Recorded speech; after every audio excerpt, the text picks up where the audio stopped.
Thank you for listening. Don't forget to click subscribe so you don't miss a single Wild West adventure. Want to join the posse and get a free book? Check the pinned comment to download your full-length Western today. Little Britches, a Wild Western adventure. Chapter 1. The bacon grease popped and sputtered in the iron skillet like angry hornets, and Jennie Stevens wiped the sweat from her forehead with the back of her wrist, careful not to let Mrs. Hartwell catch her using the dish towel again. Last time she'd done that, the woman had taken a wooden spoon to her knuckles hard enough to leave welts. "Girl, you're burning that bacon," Mrs. Hartwell said from her perch at the kitchen table, not bothering to look up from her ledger book. "Guests don't pay good money to eat charcoal." Jennie bit back the words that wanted to come. Something about how guests didn't pay good money to eat at a rat-trap boarding house that charged 2 bits a night for a straw mattress and beans that had more weevils than a grain silo. Instead, she flipped the strips with practiced efficiency, her small hands quick and sure despite the heat. "Yes, ma'am." The kitchen door swung open, and Morton Briggs shuffled in, his belly straining against his suspenders and his gray beard stained yellow from tobacco juice. He owned the boarding house, though ownership seemed to consist mainly of sitting in the front parlor, drinking corn whiskey, and complaining about the state of civilization. "Coffee ready?" he asked, settling his bulk into a chair that creaked like it might give up the ghost. "Coming right up, Mr. Briggs." Jennie reached for the pot, her sleeve riding up to reveal a purple bruise on her forearm. She pulled the fabric down quick, but not before Briggs noticed. "Clumsy little thing, ain't you?" His eyes lingered on her in a way that made her skin crawl. "Always bumping into things." Mrs. Hartwell snorted. "She's got the devil in her, that one. Too much spirit for her own good." Jennie poured the coffee, keeping her face blank as stone. At 16, she'd learned that showing any emotion, fear, anger, defiance, only made things worse. Better to be a ghost moving through the rooms, invisible and untouchable as mist. "Speaking of spirit," Briggs said, his voice taking on that particular tone that made Jennie's stomach clench, "I've been thinking it's time this girl learned some proper manners. Can't have her thinking she's better than her station." The bacon started smoking. Jennie snatched the pan off the stove, her heart hammering against her ribs like a trapped bird. She'd heard that tone before, usually late at night when Briggs had been at the whiskey bottle harder than usual. "Maybe after the breakfast rush," Mrs. Hartwell said, but there was something in her voice, not kindness but calculation. Like she was tallying numbers in her head. "Breakfast can wait." Briggs stood up, the chair scraping against the floorboards. "Girl needs to learn her place sooner rather than later." Jennie set the pan down careful and turned to face him, her hands steady even though her pulse was racing. "I got biscuits in the oven, Mr. Briggs. They'll burn if I don't." "Let 'em burn." He took a step closer, and she could smell the sour whiskey on his breath mixed with something else, something that made her want to run. "You got more important things to worry about." The kitchen felt smaller all of a sudden, the walls pressing in like the sides of a coffin. Jennie glanced toward the back door, measuring the distance, but Mrs. Hartwell was watching her with those sharp little eyes, waiting for her to make a break for it. "Please, Mr. Briggs. The guests will be wanting their breakfast soon." "The guests can wait." His hand shot out quick as a snake and grabbed her wrist, his fingers digging into the bruise he'd left there 3 days ago. "You're gonna come with me upstairs, and you're gonna learn some respect." Something cold and hard settled in Jennie's chest, like ice forming on a winter pond. She'd known this day would come, had been dreading it and preparing for it in equal measure. Her free hand moved slow and careful to the pocket of her apron, where she kept the old paring knife she used for peeling potatoes. "Let go of me." Briggs laughed, a wet sound that made her think of pigs wallowing in mud. "Or what? You gonna tell someone? Who you think's gonna believe a worthless orphan girl over a respectable businessman?" The knife handle felt warm in her palm, worn smooth by years of use. But even as her fingers tightened around it, she knew it wouldn't be enough. Briggs was twice her size and strong as an ox from his younger days working the oil fields. If she was going to get out of this, she needed something with more reach. "I'm warning you," she said, her voice steady as church on Sunday. "Warning me?" Briggs jerked her closer, his other hand reaching for her face. "You little—" Jennie drove her knee up hard as she could, aiming for the spot her daddy had taught her about before the fever took him. Briggs doubled over with a sound like a punctured bellows, his grip loosening just enough for her to tear free. She ran for the back door, but Mrs. Hartwell was faster than she looked. The older woman lunged from her chair and caught Jennie's sleeve, ripping the fabric. "Where you think you're going, missy? Nowhere good for you, if you don't let go." Jennie spun around and slashed with the paring knife, opening a shallow cut across Mrs. Hartwell's knuckles. The woman shrieked and stumbled backward, giving Jennie the opening she needed. She burst through the back door into the gray Oklahoma morning, her bare feet slapping against the packed dirt of the yard. Behind her, she could hear Briggs bellowing like a stuck bull and Mrs. Hartwell screaming for someone to stop her. The stable was 50 yards away, and her horse, well, not her horse exactly, but the old brown gelding she'd been taking care of, was already saddled for the morning ride she'd never get to take. She vaulted onto his back without bothering with the stirrups, her small size finally working in her favor. "Come on, Dusty," she whispered in his ear. "Time to see what you're made of." The horse needed no further encouragement. He bolted from the stable like his tail was on fire, kicking up clods of dirt and leaving the shouting voices behind. Jennie leaned low over his neck, her torn apron streaming behind her like a battle flag. She had $3 in her pocket, the clothes on her back, and nowhere to go. But as the boarding house disappeared behind a stand of cottonwoods, she found herself smiling for the first time in months. Sometimes freedom was just another word for having nothing left to lose. Chapter 2. "You sure picked a hell of a night to run off, girl." Jennie jerked awake at the sound of Morton Briggs' voice cutting through the darkness. She'd been dozing against a boulder in a creek bed about 10 miles south of town, Dusty's reins wrapped around her wrist. The old gelding snorted and shifted, sensing trouble before she did. Briggs sat his horse maybe 20 feet away, close enough that she could see the Winchester rifle resting across his saddle horn. His face was a mask of shadow under his hat brim, but she could feel his eyes on her like cold fingers. "Thought you were real clever, didn't you?" He nudged his horse forward a few steps. "Taking off on my horse, stealing my property." "Your property?" Jennie's hand moved slow toward the old Colt revolver she'd taken from Briggs' desk drawer before she'd fled. The gun was tucked into her waistband, hidden under her torn apron. "I've been feeding and watering that horse for 2 years. More mine than yours. Everything on my land belongs to me." Briggs' voice carried the kind of certainty that came from years of taking what he wanted. "Including you." The moon was a silver coin overhead, bright enough to turn the creek water into molten mercury. Jennie could hear it trickling over the stones, peaceful as Sunday morning, while her heart hammered against her ribs like it was trying to break free. "I don't belong to nobody." "We'll see about that." Briggs started to swing down from his saddle, the leather creaking under his weight. "Time you learned what happens to thieves and runaways."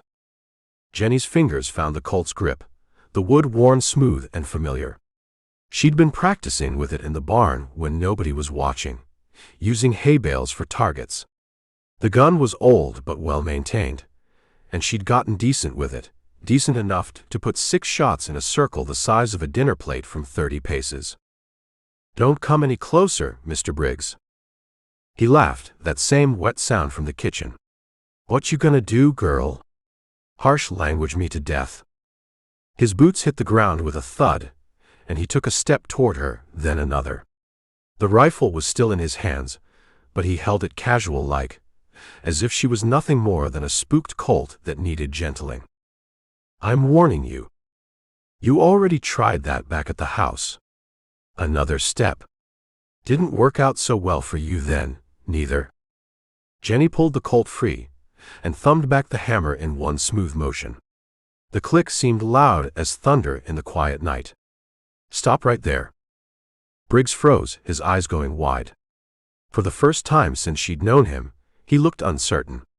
Now hold on, girl. You don't want to do nothing foolish. Foolish would be letting you get your hands on me again. The gun was steadier in her grip than she'd expected. All those hours of practice had paid off.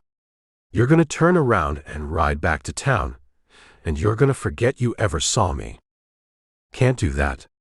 But his voice had lost some of its swagger. Got my reputation to think about. Can't have folks saying Morton Briggs got buffaloed by some orphan girl. Better than having them say you got shot by one. Briggs shifted his weight, and Jennie saw him glance down at the rifle in his hands. She could read his thoughts plain as newspaper print. He was wondering if he could bring the Winchester up fast enough to beat her trigger finger. You ever kill a man before? He asked, his voice softer now, almost conversational. It ain't like shooting rabbits or tin cans. Changes you in ways you can't undo. Maybe it's time I changed. Is it though? He took another half step forward, testing her resolve. You're just a scared little girl, playing with her daddy's gun. You don't have the sand for killing. Something cold settled in Jennie's chest, the same ice water feeling she'd had in the kitchen that morning. She thought about all the bruises, all the nights lying awake listening to his heavy footsteps in the hallway, all the times she'd seen him corner other girls who'd worked at the boarding house before they disappeared one by one. Try me. Briggs must have seen something in her eyes then, because he started to bring the rifle up fast, his thick fingers fumbling for the trigger.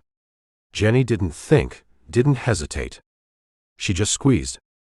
The Colt bucked in her hand like a live thing, and the muzzle flash lit up the creek bed bright as daylight for one frozen instant.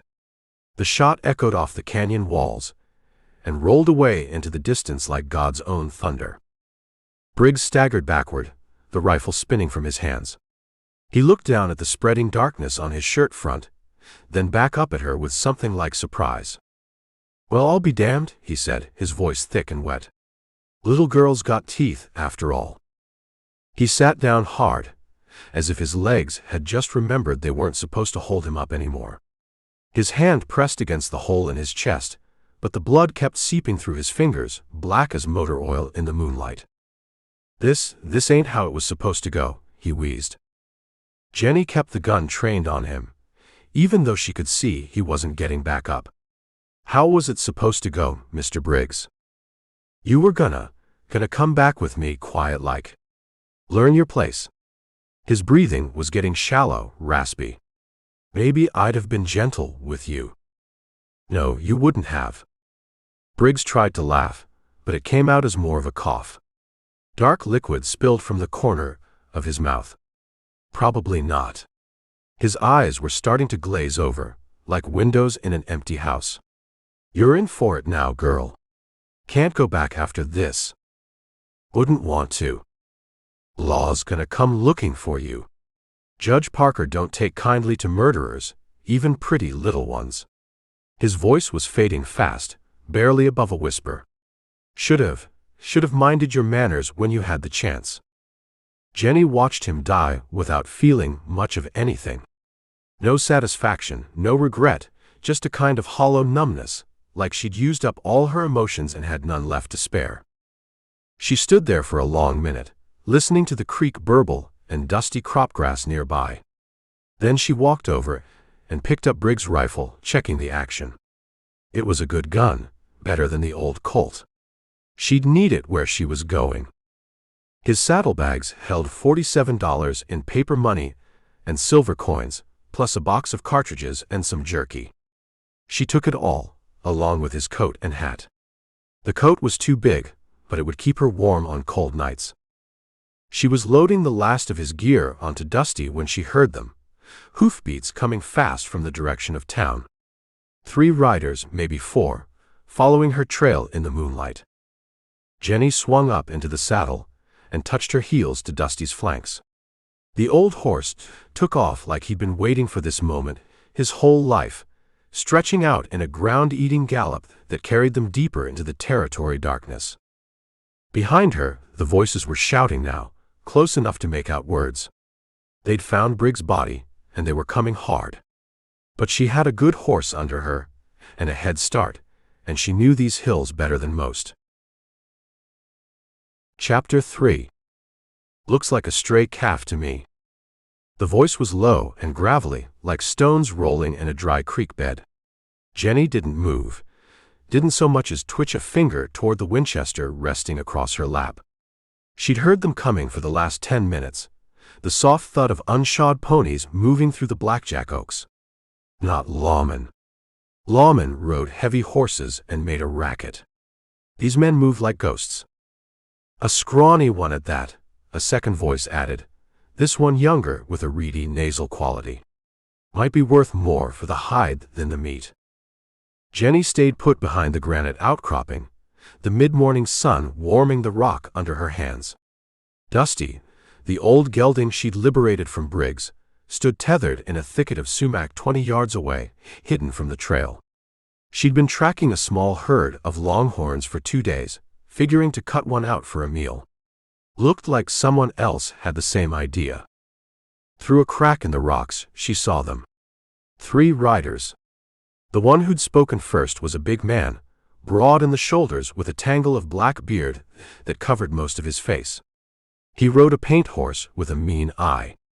The second was a skinny kid, no older than her, with a face full of freckles and a floppy hat that looked 2 sizes too big.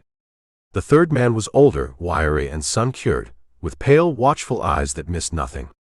He hadn't spoken a word, just scanned the surrounding hills, his hand resting on the butt of a pistol stuck in his belt. The big man, clearly the leader, spat a stream of tobacco juice that sizzled on a hot rock. Well, whatever it is, it's ours now. Let's get 'em moving, before the brand checker from the XIT gets nosy. Jennie watched as they began to haze the half-dozen longhorns out of the scrub-choked arroyo. They worked with a quiet efficiency that told her this wasn't their first time borrowing cattle. The skinny kid was clumsy, his pony skittering sideways, but the other 2 were professionals. Her stomach growled, a hollow ache that reminded her she hadn't eaten anything but jerky and hardtack in 3 days.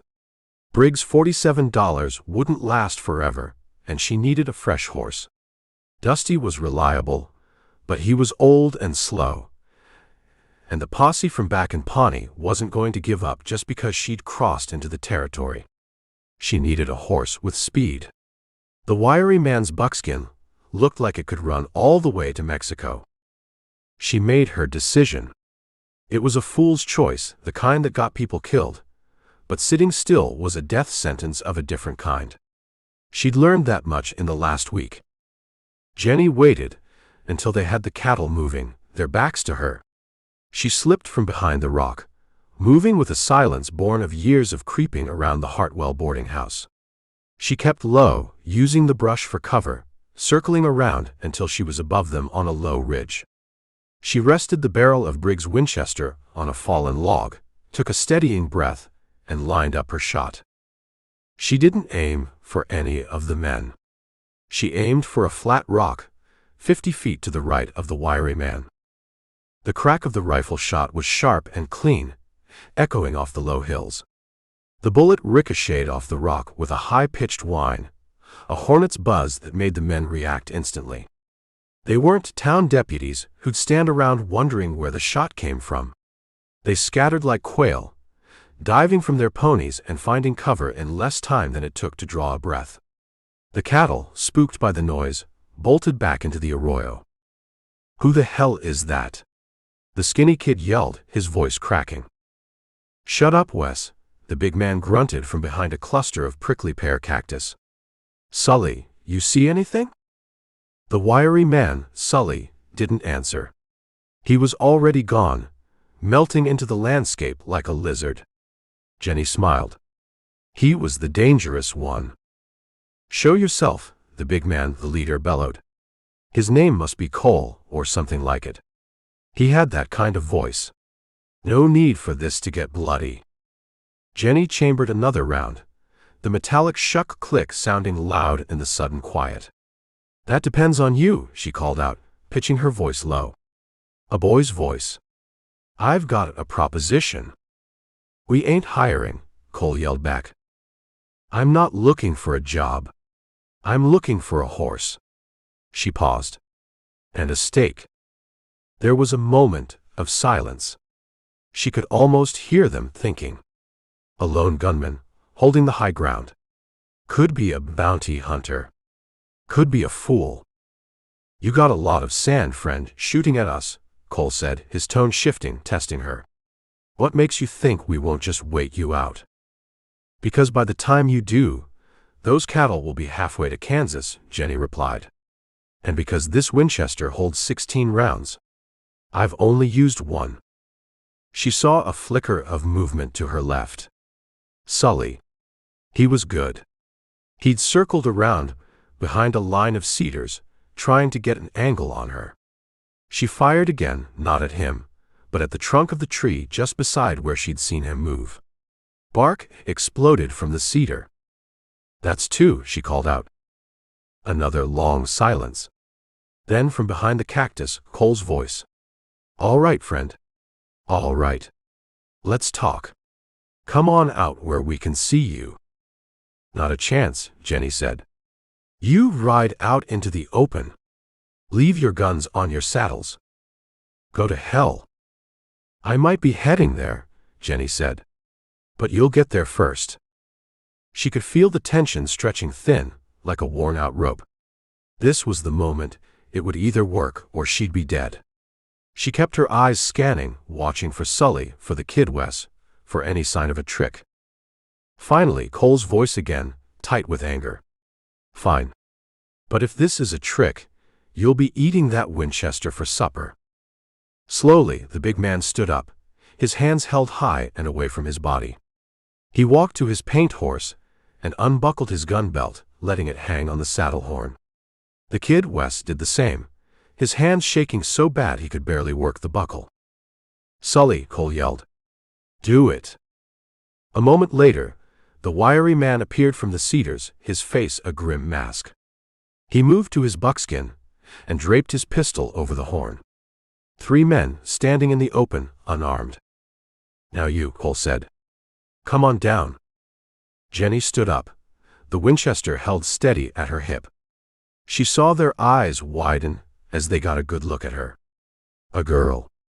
A small one at that, dressed in boy's breeches and an oversized coat with a hole in the chest.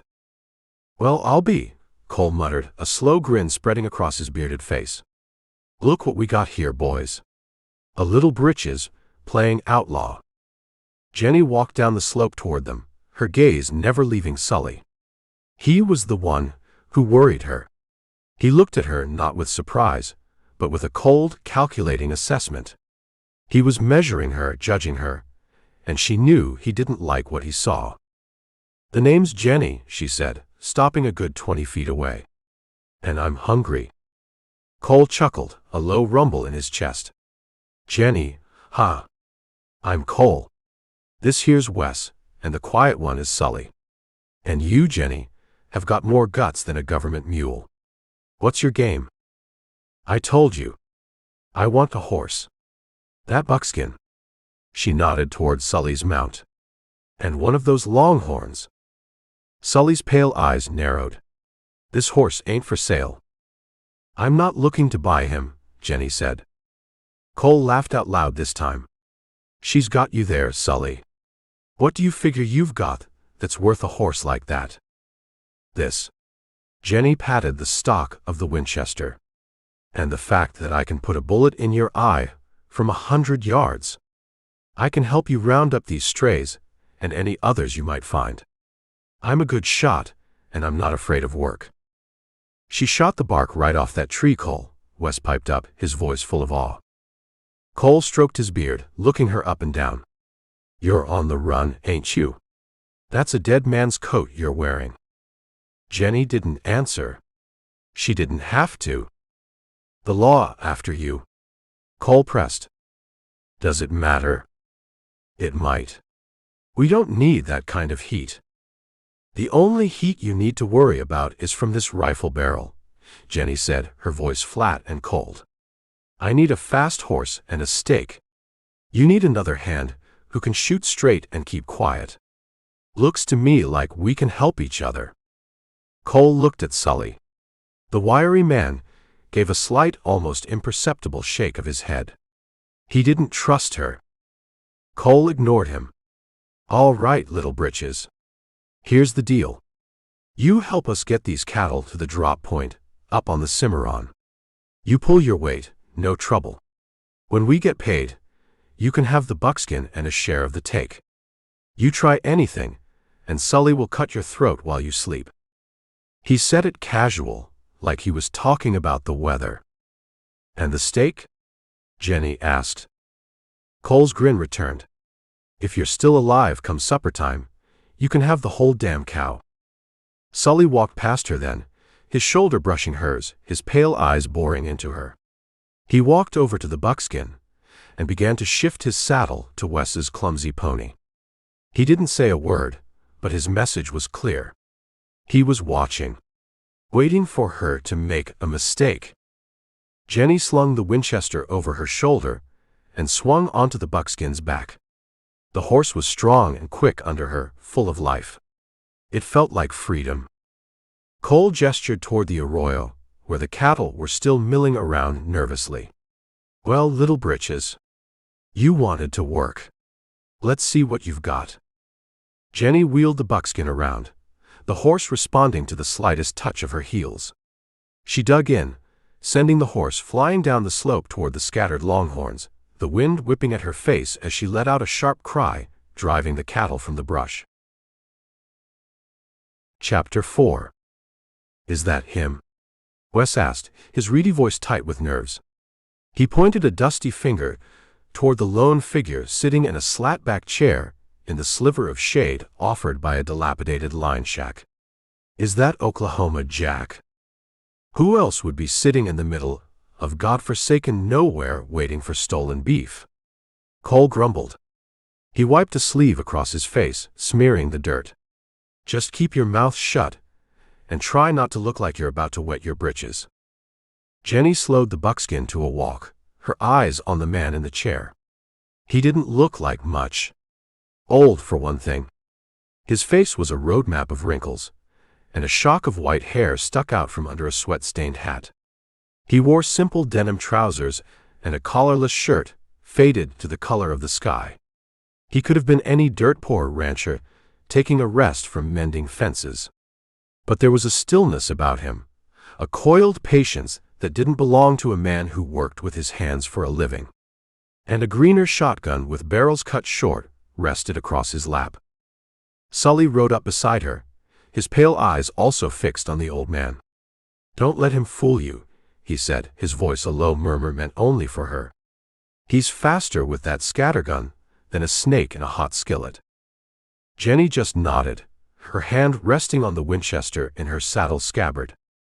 Cole rode forward, forcing a grin that looked painful under his beard. Jack, we brought you some prime beef. Plump and ready for market. Oklahoma, Jack didn't get up. He just tilted his head, his eyes the color of faded blue denim, and looked past Cole, past the half-dozen tired longhorns, his gaze settling on Jennie. You brought me a girl, Cole, Jack said. His voice was quiet, yet it carried in the dry air, cutting through the buzzing of the flies. Last I checked, the price on girls wasn't as good as on cattle. Cole's grin faltered. He gestured vaguely toward Jennie. Her. Hell, she's just some stray we picked up. Calls herself Jennie. We call her Little Britches. She's handy with that rifle, I'll give her that. Jack's eyes stayed on her. It wasn't a threatening look, not like Briggs' leer or Sully's cold assessment. It was something else. A weighing. A measuring. Handy, you say? He set the shotgun aside, careful-like, and stood up. He was taller than he looked sitting down, lean and wiry, with long-fingered hands that looked like they were made to hold cards or a pistol.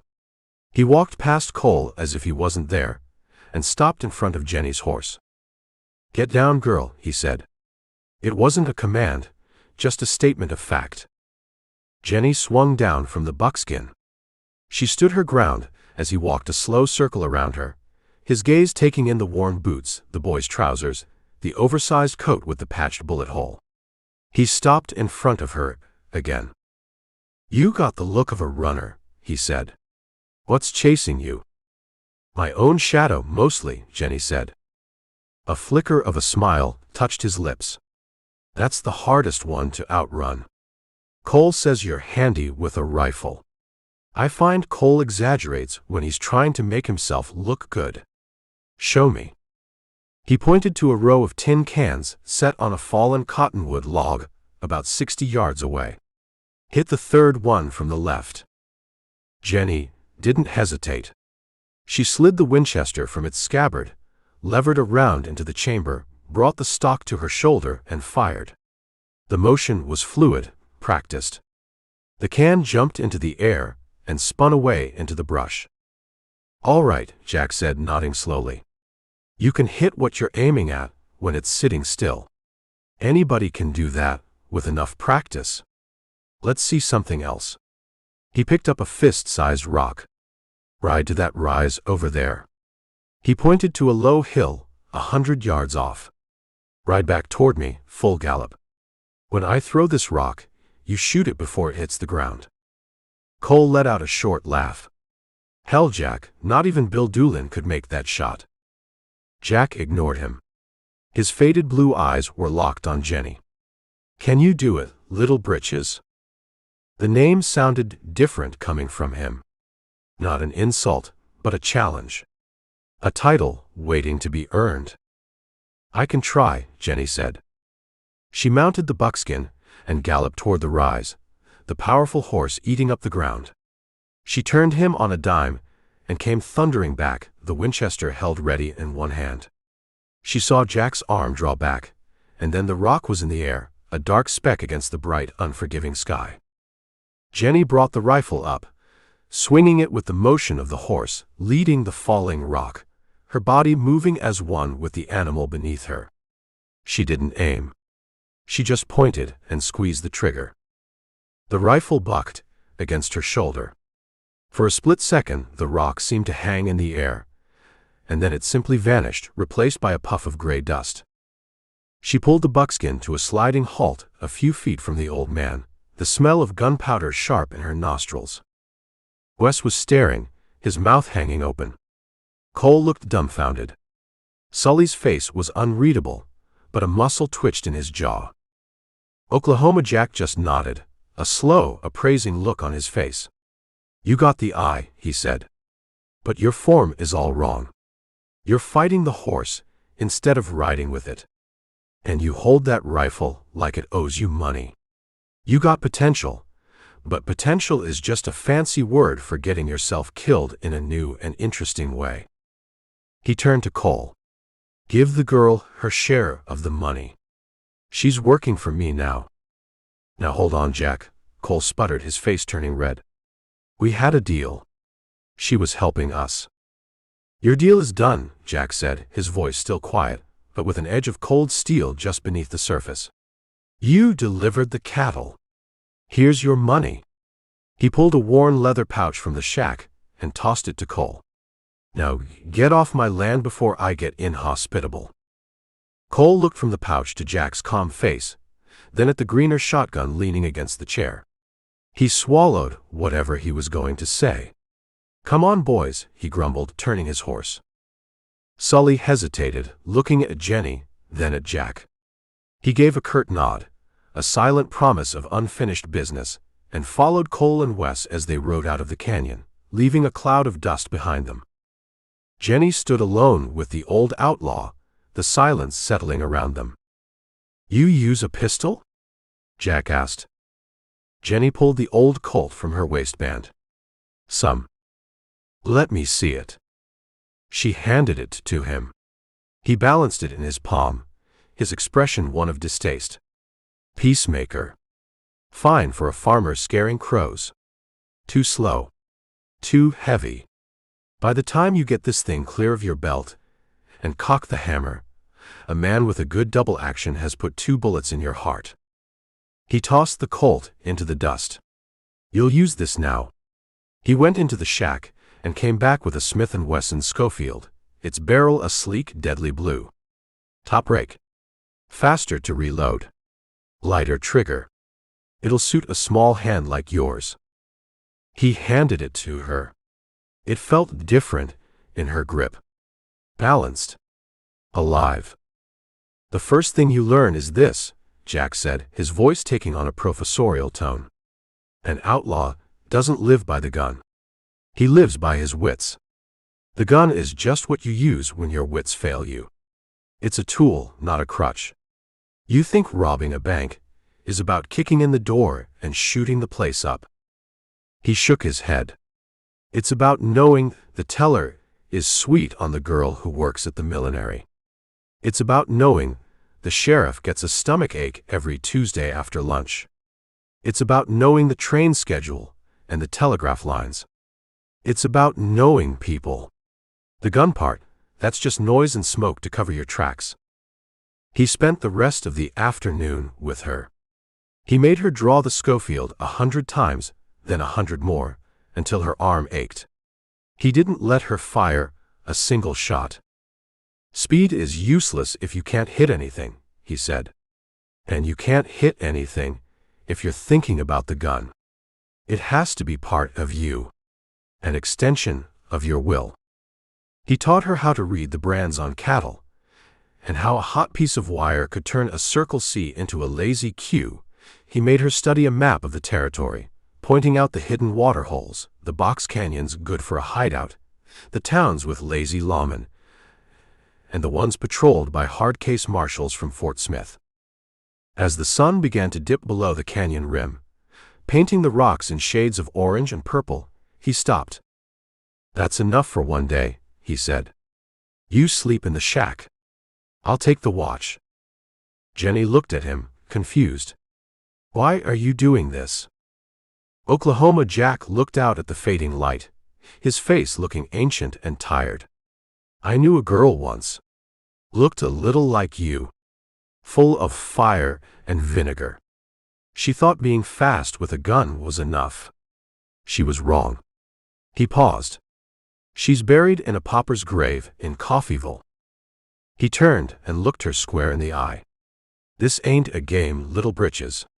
There are no second chances. You're either smart or you're dead. There's nothing in between." He picked up the old Colt from the dust and looked at it for a long moment. Then with a sudden sharp motion he threw it, a hard underhand toss. The pistol spun end over end, arcing high into the twilight, before landing with a splash in a deep water trough, sinking without a trace. Chapter 5. The front door squeaks. Jennie looked at Oklahoma Jack, who was peering at the town of Red Fork through a long spyglass, his elbows resting on a sun-baked rock. "The door." "The door to the bank," Jack said, not taking the glass from his eye. "The left hinge. Needs oil. Every time someone goes in or out, it makes a sound like a dying rabbit. That's our doorbell." For 3 days they had watched Red Fork from the hills. It wasn't much of a town. A single dusty street baked white by the sun, a general store with a faded sign, a livery, a saloon that looked like it was listing to one side, and the Red Fork Bank and Trust. The bank was a squat, false-fronted building made of wood that had been bleached gray by the elements. It looked like a strong wind could take it. "You taught me to know the people," Jennie said, repeating his lesson back to him. "Not the hinges." "You know the hinges, you know who's coming and going without even looking," Jack said, finally lowering the spyglass. He handed it to her. "Look at the teller. Name's Miller. Scared of his own shadow. Wipes his glasses every time a horse rides by too fast. The sheriff, a man named Potter, spends from noon till 2 o'clock over at the saloon eating steak and drinking beer. He won't be a problem." Jennie put the spyglass to her eye. The town snapped into focus. She saw Miller, a thin man with a green visor, polishing his spectacles behind the teller's cage. She saw the squeaky door open, and a woman in a calico dress enter. Miller jumped, startled. "He looks like he'd faint if you said boo," Jennie observed. "That's the idea," Jack said. "But fainting men don't open safes. That's why we need a third man." He nodded toward a thin curl of smoke rising from a small camp a quarter-mile down the arroyo. "Silas should be about done with his coffee." Silas was a surprise. A small, nervous man with darting eyes and hands that were stained permanently black from oil and metal filings. He didn't look like an outlaw. He looked like a watchmaker who'd fallen on hard times. "Silas is an artist," Jack explained as they walked toward the camp. "He doesn't blow safes. He talks to them. A little oil, a little pressure, a little listening. He can open a Mosler safe in 5 minutes with nothing but a file and a stethoscope." When they reached the camp, Silas was cleaning his tools, laying them out on a piece of clean leather like a surgeon preparing for an operation. He barely looked up. "It's time," Jack said. Silas nodded, his hands never ceasing their delicate work. "The plan is the same. You and the girl handle the customers. I handle the box." "The plan is the same," Jack confirmed. "We go in at 1 o'clock. Sheriff Potter will be on his second beer. Miller will be getting sleepy. The street will be quiet." He turned to Jennie. "You go in first. You're just a girl wanting to change $1. Let Miller get a good look at you. Let him relax. Then you show him the Schofield." He looked her dead in the eye. "No shooting.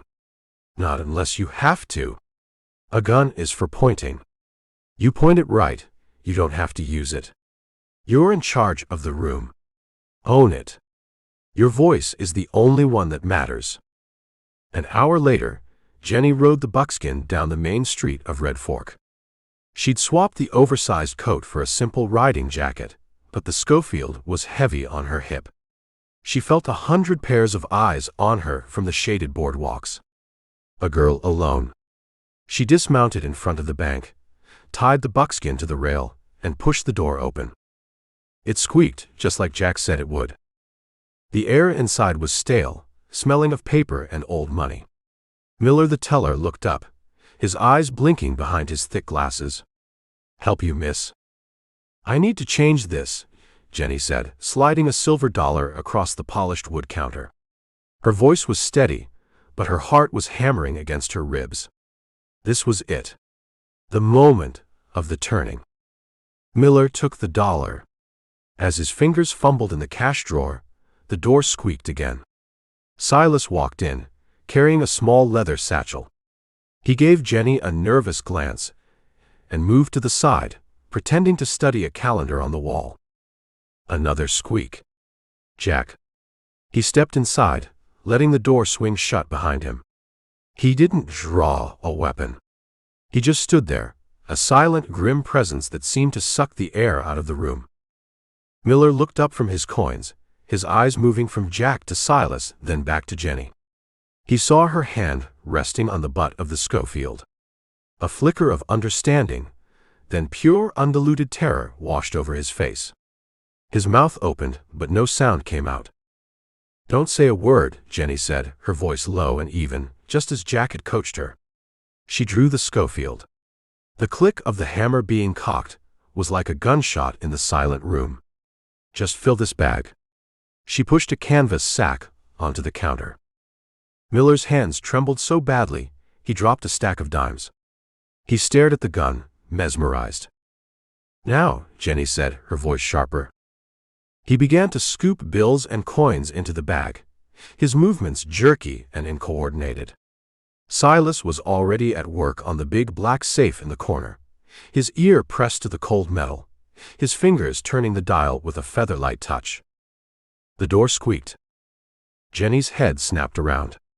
A young man stood there, wearing a dusty vest with a tarnished deputy's star pinned to it. He was young, not much older than her, with a square jaw and earnest blue eyes. He blinked, taking in the scene, The terrified teller, Jack by the door, Jennie with a gun in her hand. "Ma'am?" the deputy said, his hand moving instinctively toward his hip. "What's going on here?" "Bank's closed for the day," Jack said from the door, his voice flat. "Come back tomorrow."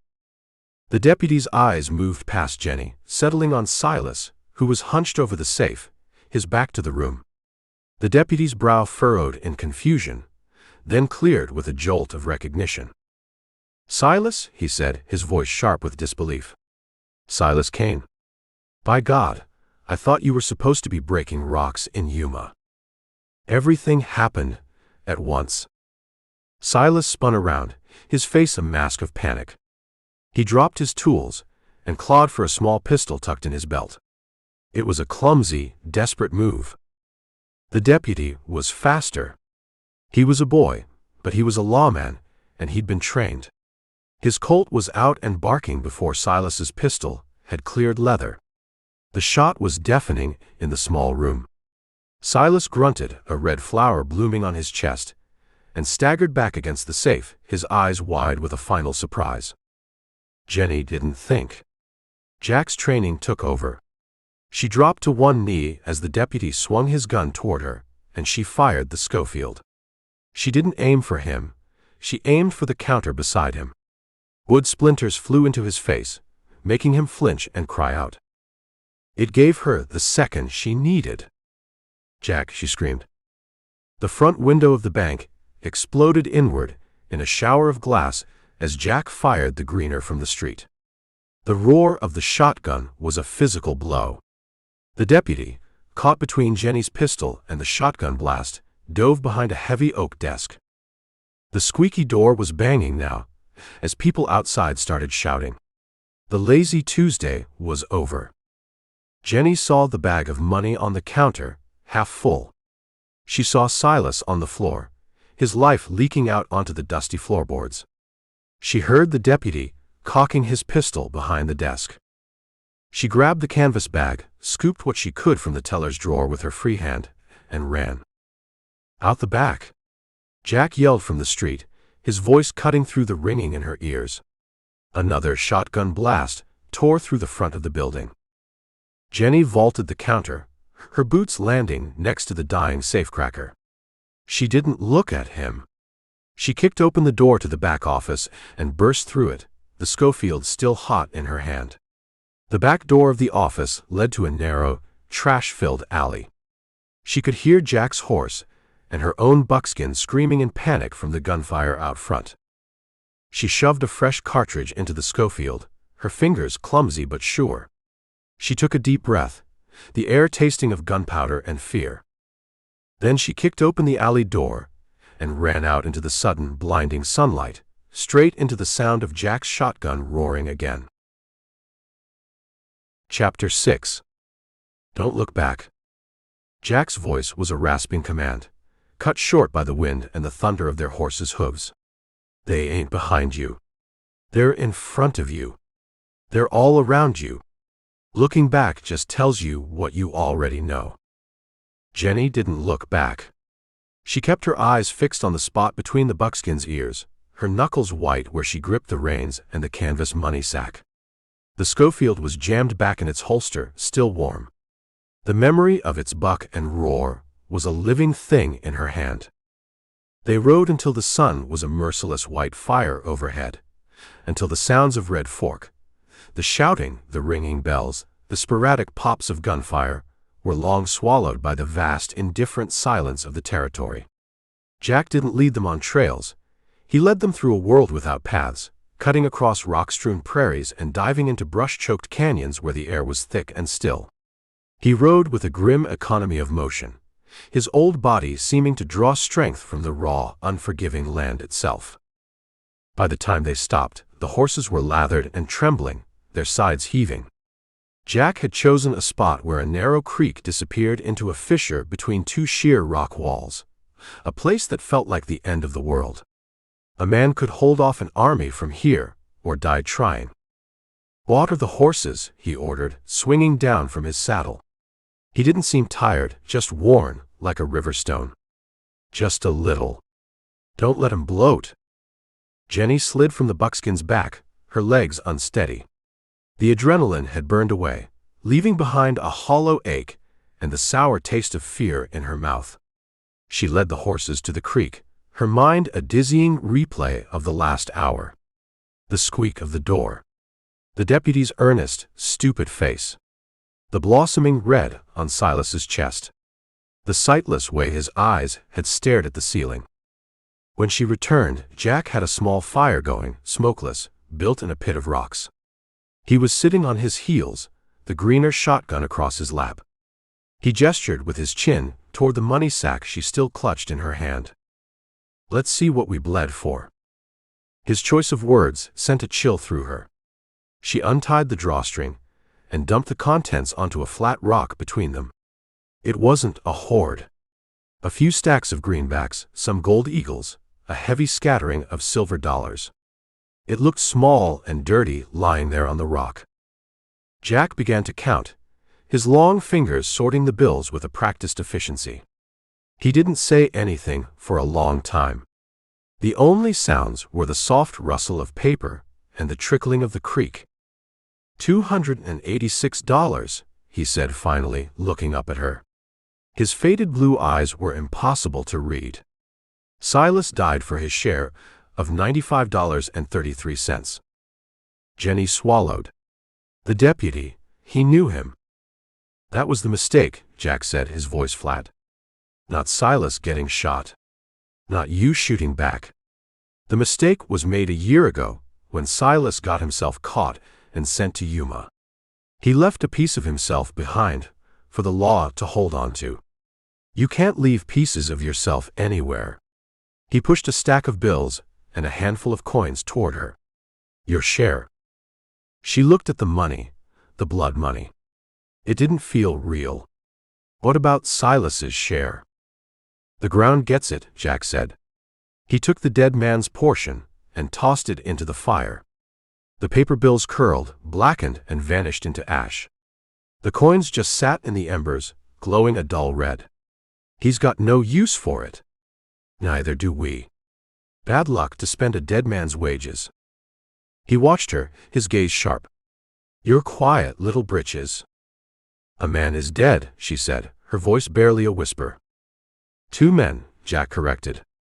You think that deputy is walking around after taking a face full of splinters and a shotgun serenade. He's either dead or wishing he was. And Miller the teller probably died of fright. That's 3. The cost of $286.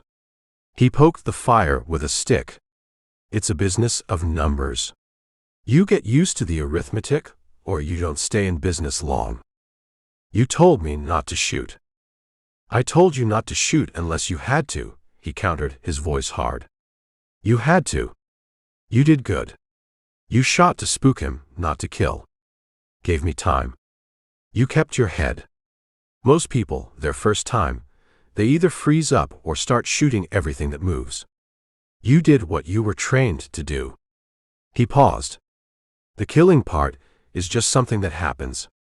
Like rain. You don't have to like it. You just have to be prepared to get wet. They stayed in the hidden canyon for 2 days, letting the horses rest, letting the trail go cold. Jack was restless. He cleaned his guns, sharpened his knife, and spent hours staring out at the empty landscape, watching, listening. He taught her how to stitch a wound, using a horsehair and a bent needle. He taught her which plants you could eat, and which ones would kill you slow. He never mentioned Red Fork again. It was over. A closed ledger. On the 3rd morning, he rode out alone, telling her to stay put and shoot anything that wasn't him. He was gone all day. Jennie sat with the Winchester, the silence pressing in on her, the memory of the gunfire a constant ringing in her ears. He returned just after sunset, a folded newspaper in his saddlebag. He dropped it on the rock in front of her without a word and went to tend to his horse. Jennie's hands trembled as she picked it up. It was the Arkansas Valley Democrat. The story was on the front page. Bank robbery in Red Fork leaves 2 dead. Brave deputy and notorious criminal, killed in afternoon shootout. The story called Silas Kane, a known safecracker and associate of felons. It said Deputy Frank Hedges had died heroically in the line of duty. It said the Outlaws, a grizzled old man, and a youthful accomplice, had escaped with a small amount of cash. And then she saw it, at the bottom of the column. A witness, bank teller Alistair Miller, described the second robber as being no older than 17, with a slight build and a cold demeanor.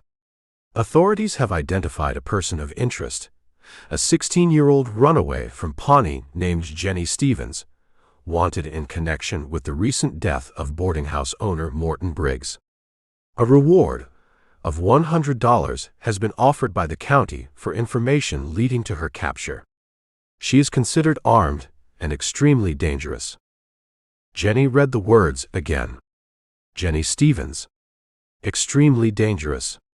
It was like reading about someone else, a character in a dime novel. She felt a strange, dizzying mix of terror and something else, something she was ashamed to name. A flicker of pride. Jack came and stood over her. "So now you have a name," he said quietly. "And a price. $100. It's not much, but it's a start. There are men who would kill their own mother for half that." He looked out into the darkness. "We split up here. They're looking for a man and a boy. A girl alone. You can move easier. Go south. Lay low for a few months. Buy yourself some new clothes. Be someone else for a while." He handed her a fresh canteen and a small sack of jerky. "This is where the lesson ends, little Britches." "Where will you go?" she asked. "The territory is a big place. I've got ghosts to visit." He turned to leave, then stopped. "One last thing. That price on your head. It's a wall around you now. You can't ever go back inside. You can't trust a friendly smile or a helping hand. Everyone you meet from now on is either a threat or they're figuring out how much you're worth. Remember that." He walked to his horse, swung into the saddle, and rode out of the canyon without a backward glance, melting into the deep purple twilight. Jennie was alone. The silence was absolute. She had $95, a good horse, 2 fine guns, and a name that would get her hanged. She looked down at the newspaper, at the printed words that had sealed her fate. Jennie Stevens. Extremely dangerous. She carefully folded the paper and tucked it into her saddlebag. Then she mounted the buckskin. "South," Jack had said. "Lay low. Be someone else." That was the smart play. That was the way to survive.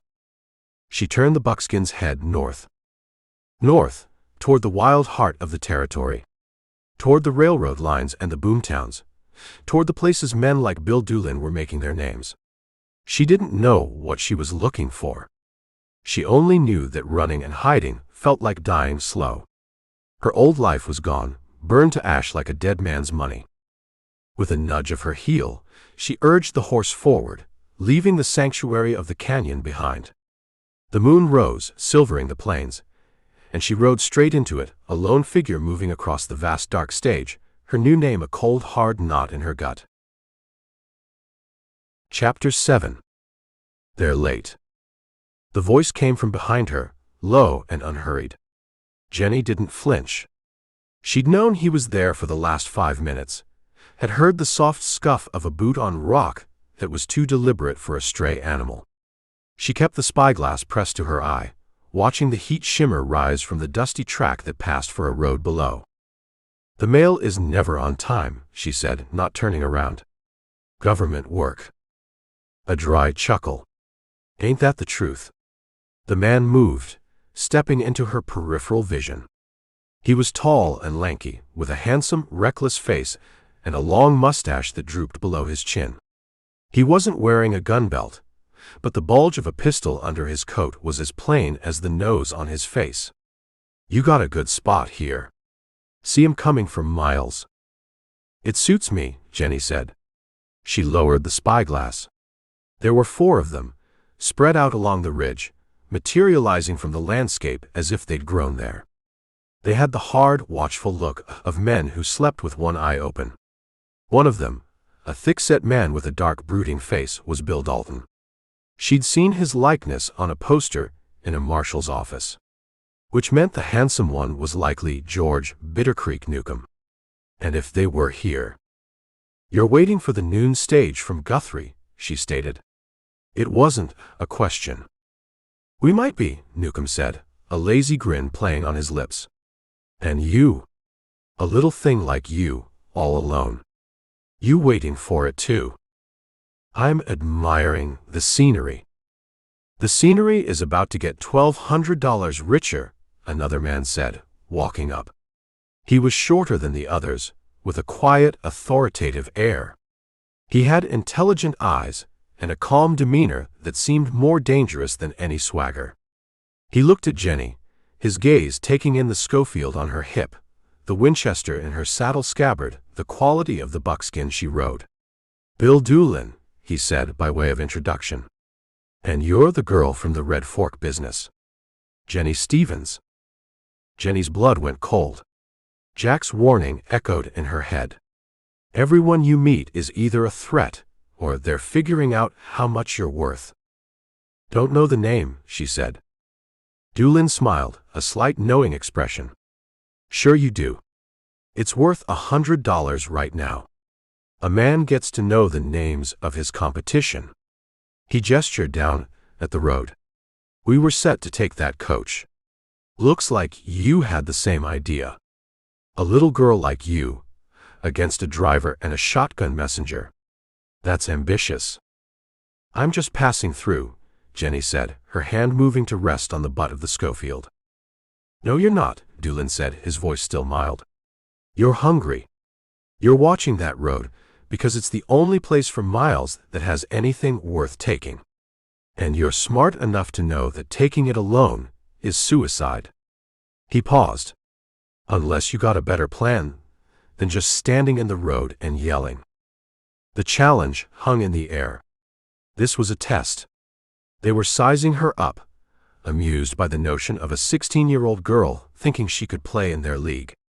A slow anger, cold and sharp, began to burn in her gut. "Maybe I do," she said. Doolin's eyebrows went up a fraction of an inch. Bittercreek Newcomb laughed out loud. "She's got sand, Bill, I'll give her that." "Let's see it then," Doolin said. "Go on, little Britches. Rob your stagecoach. We'll watch." He turned and walked back to his horse, the others following, their expressions a mixture of pity and cruel curiosity. They were giving her enough rope to hang herself. Jennie watched them go, her jaw tight. She looked down at the empty road, then back at the smirking outlaws. She took a deep breath, shoved the anger down, and let Jack's lessons take over. "The gun is what you use when your wits fail you."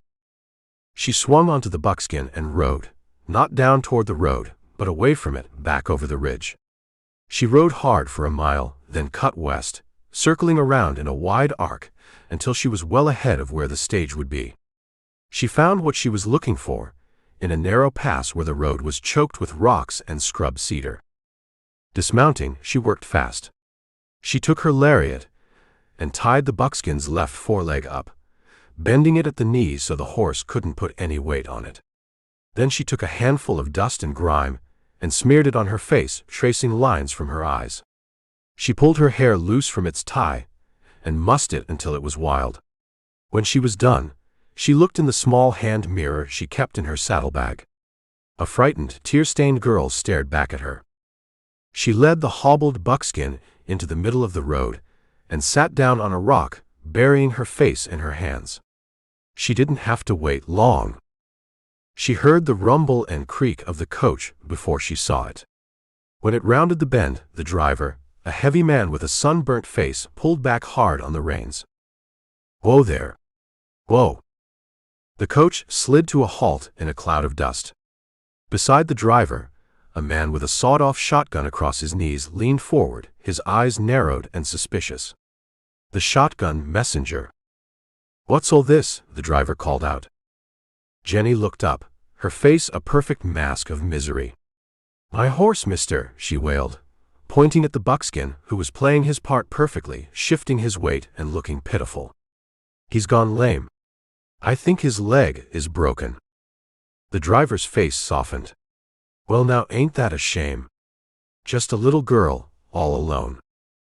"Stay put, Henry," the shotgun guard grunted, his gaze sweeping the rocks on either side of the road. His knuckles were white on the stock of his greener. "This stinks."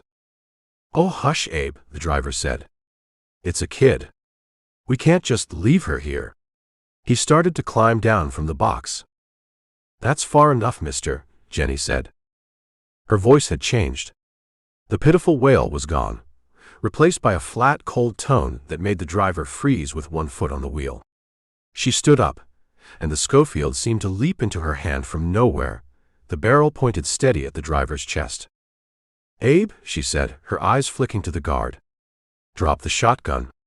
Drop it slow, or Henry gets a third eye." Abe's face was a mixture of fury and disbelief. "You little witch." But he saw the look in her eyes.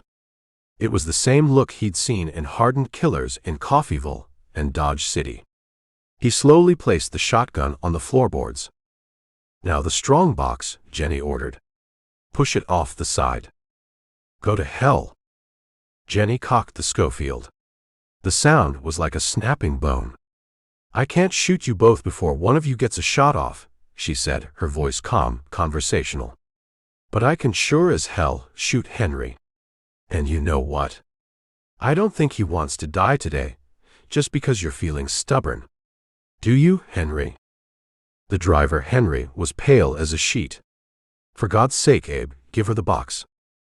Abe glared at Jennie, his eyes full of hate, and then shoved the heavy iron box over the side of the coach. It landed in the dust with a solid thud. "Now your sidearms. Both of you. Unbuckle the belts and let them fall." Grumbling, they did as they were told. "Good," Jennie said. She backed away, keeping the pistol leveled. She untied the buckskin's leg with one hand, never taking her eyes off them. She swung into the saddle, grabbed the strong box, and heaved it up in front of her. "You won't get far, girl," Abe yelled. "Every lawman in the territory will be looking for you." "They're already looking for me," Jennie said. She gave him a cold smile. "Tell them little Britches says hello." She wheeled the buckskin around and spurred him into the rocks, disappearing as quickly as she had appeared. She didn't ride far. She found a high spot, a nest of boulders that gave her a clear view of the road, and watched. A few minutes later, Doolin's gang rode out of the hills. They trotted up to the stalled stagecoach. Bill Doolin tipped his hat to the stunned driver and guard. He seemed to exchange a few words with them. Then his men gathered up the discarded guns from the road. Then they turned and rode off, heading in the opposite direction from her. Jennie waited until they were all gone. She waited until the stagecoach had rumbled off toward Guthrie. Then she rode to the rendezvous point Jack had taught her to use when meeting Cole's rustlers, a hidden spring in a box canyon. They were waiting for her. All of them. Bill Doolin was sitting on a rock, cleaning his fingernails with a knife. He looked up as she rode in, and dropped the strong box on the ground. "You took the guns too," Doolin observed. "Smart. Didn't give them a chance to take pot shots at your back." He stood up and walked over, nudging the box with his boot. "You got more nerve than a toothache, kid. I'll say that." He looked at his men, then back at her. "We could take that box from you right now. Ride away and leave you with nothing." "You could try," Jennie said, her hand on the Schofield. Doolin laughed. It was a genuine, appreciative sound. "George, open it up." Bitter Creek Newcomb took a crowbar to the box, and in a moment it was open, revealing stacks of greenbacks and rolls of coin. Doolin looked at the money, then at Jennie. A girl with your kind of sand and smarts could go far. Or she could get herself killed real quick, trying to work alone. The price on your head is only going to go up. You'll need friends. People to watch your back." He stepped closer, his eyes serious. "We're heading up to Ingalls. It's a safe town for our kind. We're planning a train job on the Santa Fe line. Big money. Enough to make a person forget all their troubles." He paused, letting the offer hang in the air. "There's a place for you with us, little Britches. If you want it." Jennie looked from Doolin's calm, intelligent face to the hard, dangerous men surrounding him. She looked at the money in the open box, the reward for a few minutes of cold nerve. This was it. The door Jack had told her about. Once she walked through it, there was no going back. She met Doolin's gaze, and with a single sharp nod, she kicked the door wide open. Chapter 8. It's the noise I don't like. The words came from a man called Tulsa Red, a wiry outlaw with a nervous tic and a face so pockmarked it looked like he'd taken a load of birdshot. He stared down at the Santa Fe tracks glinting in the moonlight. "A train? It's a whole different animal. It screams." "Let it scream," Bill Doolin said. He didn't look up from the map he'd drawn in the dirt with a stick. "The louder it screams, the less they'll hear us coming." Jennie sat slightly apart from the others, the buckskin's reins loose in her hand. For 2 days they had ridden north to a place called Cimarron Crossing. The gang had swelled in number. Bill Dalton was there, his dark face a permanent scowl. Bitter Creek Newcomb lounged against his saddle, humming a tune, looking as carefree as if he were at a Sunday social. There was Arkansas Tom Jones, who claimed to be a college boy, and Charlie Pierce, who never said much at all. They were a rough, dangerous collection of men, held together by Doolin's quiet confidence and the promise of easy money. They treated Jennie like a ghost. They looked at her, sometimes with curiosity, sometimes with a flicker of contempt, but mostly they looked through her. She was a stray, a piece of baggage Doolin had picked up. She hadn't earned her place yet. She was just the girl who'd gotten lucky with a stagecoach. "The plan is simple," Doolin said, drawing a line in the dirt. "Pierce, you and Tulsa Red will flag it down with a lantern just past the crossing. Tell them the bridge is out. When the engineer leans out to look, you persuade him to stop." "Persuade him how?" Tulsa Red asked, his eye twitching. "With your Winchester," Doolin said, his voice flat. "Don't kill him. We need him to keep the steam up. Just get his attention." He looked at Dalton and Newcomb. "You two take the express car. The money car. The messenger will be armed. Expect a fight. Don't waste time, use the dynamite." He finally turned his gaze on Jennie. The rest of the gang went quiet, watching. This was it. "Little Britches," Doolin said. "You have one job. The passengers. They see our faces, they can testify. We don't want witnesses, but we don't want a massacre either. That brings too much heat. You're going to keep their heads down." "How?" Jennie asked, her voice steady. "You ride the length of that train, one side and then the other. And you shoot out every window. You make so much noise, you put so much glass in the air, that not a single soul will dare to peek out. You're the ghost. The screaming. You understand." It was a test. A dangerous, noisy, exposed test. She would be the only target in the open. "I understand," she said. An hour later, the world began to shake. It started as a low rumble, a vibration felt through the soles of her boots. It grew to a roar, and then the train itself burst from the darkness, a monster with a single glaring eye, a plume of black smoke trailing behind it like a funeral shroud. It hit the crossing, its whistle shrieking, and then Jennie saw the red lantern swinging, swinging, swinging. The train's brakes screamed in protest, a sound of tortured metal that set her teeth on edge. It slowed, hissing and groaning, and came to a stop right where Doolin had drawn his line in the dirt. The night exploded. The first shot was a rifle crack from Tulsa Red, followed by shouting. Then a stick of dynamite went off with a deafening whump, that blew the door of the express car clean off its hinges. Gunfire erupted from inside, the sharp retorts of pistols against the heavy boom of a shotgun. Jennie spurred the buckskin. The horse, trained by Jack to ignore gunfire, leapt forward. She galloped alongside the passenger cars, the Schofield roaring in her hand. Crack. A window shattered. Crack. Another. She was a whirlwind of motion and noise, the reports of her pistol blending with the shouts and screams from inside. She reloaded on the move, the ejected hot brass hitting her cheek. She didn't feel it. She reached the end of the train, wheeled the buckskin, and started back up the other side. Crack. Crack. Crack. Glass flew, raining down on the gravel bed. She was the ghost, just as Doolin had said. A phantom rider, bringing chaos. She saw Bitter Creek Newcomb and Bill Dalton dive into the smoking express car. More shots from within. A man screamed. Then silence. Up ahead, Tulsa Red and Pierce had the engineer and fireman out of the cab, their hands held high.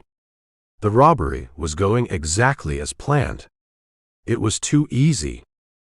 That's when she saw the second guard. He wasn't in the express car. He was on top of it. A railroad man with a rifle, lying flat on the roof, waiting for a clear shot. He had his barrel resting on the edge, aimed right where Dalton and Newcomb would come out. Dalton. Jennie screamed, but her voice was lost in the hiss of the steam engine. There was no time to think. She spurred the buckskin directly at the train, firing up at the roof. The bullets sparked off the metal, whining into the night. The guard jerked in surprise and fired his rifle, not at Dalton, but at her. The shot went wide, but it was enough to make her horse shy violently. Dalton and Newcomb burst from the express car carrying heavy sacks. The guard on the roof had his rifle up again, taking aim. Bitter Creek Newcomb looked up and saw him. He shoved Dalton toward cover and brought his own pistol up. Both men fired at the same time. The guard on the roof stiffened and then slid from the car, landing in a heap on the ground. But Newcomb staggered, crying out. He dropped his money sack and clutched at his side, a dark stain spreading across his shirt. He stumbled and fell, his back against the steel wheel of the express car, pinned down in the open. George.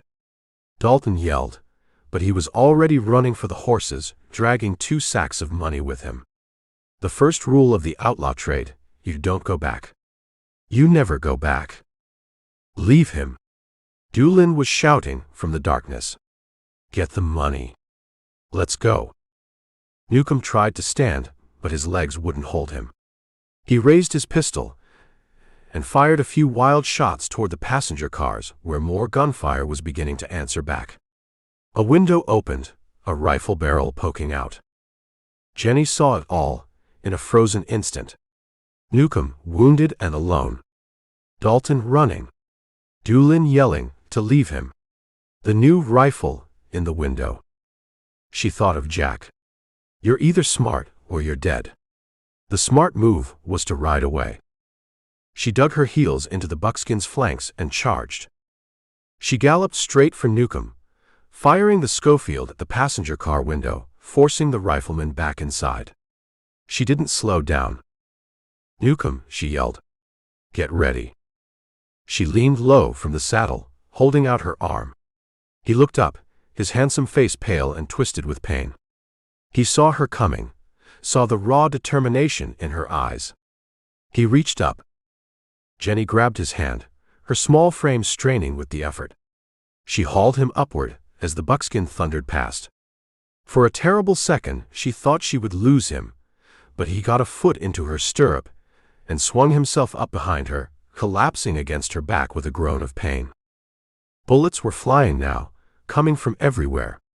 They stitched the ground around the buckskin's hooves and pinged off the side of the train. Jennie leaned low over the horse's neck, becoming the smallest target she could, and rode hard for the darkness of the trees. She didn't look back until they were deep in the woods, where the rest of the gang was already gathered, their horses panting, their faces grim in the moonlight. Bill Dalton had the money sacks.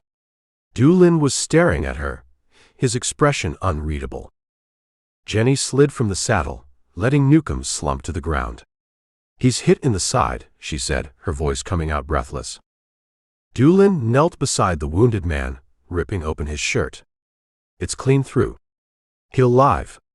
He looked up at Jennie, who stood there, trembling slightly, the smoking Schofield still in her hand. The other men were silent, watching. Bill Doolin stood up. He walked over to her. He took the money sack from Dalton's hand and held it out to Jennie. "Your share," he said. Then he put a hand on her shoulder, his grip firm. "Welcome to the gang, little Britches." Chapter 9. The manager's name is C.W. Post. He likes poetry and cheap cigars, and every Thursday he has lunch with a woman who is not his wife at the hotel across the street. Jennie didn't look up from the map. She was drawing on the saloon table with the wet ring from her beer glass. The saloon in Ingalls was quiet in the mid-morning, smelling of stale whiskey and sawdust. It was a town where no one asked questions, a haven for men with prices on their heads. And now, for a woman. Poetry. A young outlaw named Kid Collins scoffed. He was maybe 17, with a face full of fresh-faced ambition and a desperate need to prove himself. What kind of man reads poetry? "The kind who gets distracted," Jennie said, her voice quiet but carrying an edge that cut through the boy's bravado. "The kind who leaves his new Diebold safe on a time lock he sets for 2 o'clock, right after he gets back from seeing his lady friend. He's predictable. And predictable men are poor men. They just don't know it yet." She was 18 now. The 2 years since the train robbery had stripped away the last of the girl and left a woman in her place, hard and polished as an agate. The newspapers didn't always call her Jennie Stevens anymore. Sometimes they called her the Petticoat Terror. More often, they just called her Little Britches, a name that had once been a joke but was now spoken with a mix of fear and grudging respect from Fort Smith to the Panhandle. Across the table, Bitter Creek Newcomb grinned, his handsome face creased by the smile and the faint white line of a scar near his temple. He owed her his life, and he'd attached himself to her crew with a fierce, unwavering loyalty.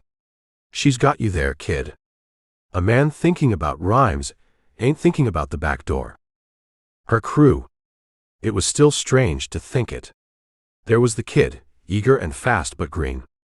There was Newcomb, a seasoned killer who followed her lead without question. And there was a man named Jedediah, a silent, grizzled ex-miner with hands like shovels, who could handle dynamite with the delicacy of a watchmaker. They were hers. They reported to Doolin, but they rode for her. "The bank in Pawhuska is small," she continued, tracing a line on the table. "But the Osage get their government payments this week. The place will be flush. We go in at 1:30. Jed, you'll have a little chat with the telegraph operator first. Nothing loud. Just make sure he doesn't feel like talking to anyone for an hour or so." Jedediah just nodded, his face impassive. "Kid, you and George watch the street. No heroes. If someone gets brave, you make them regret it." Loudly. "Convince the rest of them to stay inside." She looked at the kid. "No killing, unless you have to. Dead men can't be robbed again next year. Scared men can." "And you?" the kid asked, his eyes shining. "I'm going to have a conversation with Mr. Post about interest rates," Jennie said. Pawhuska was a dusty, wind-blown town that baked under the afternoon sun. As they rode down the main street, a hush fell over the town. Shopkeepers who had been sweeping their boardwalks suddenly froze, their brooms still. Men talking in front of the general store fell silent, their eyes following the 4 riders. They didn't see 4 outlaws. They saw her. They saw the small figure on the buckskin horse, a Schofield tied low on her hip, her face shaded by the brim of her hat, and they knew. The stories had traveled faster than any telegraph. Jennie ignored them.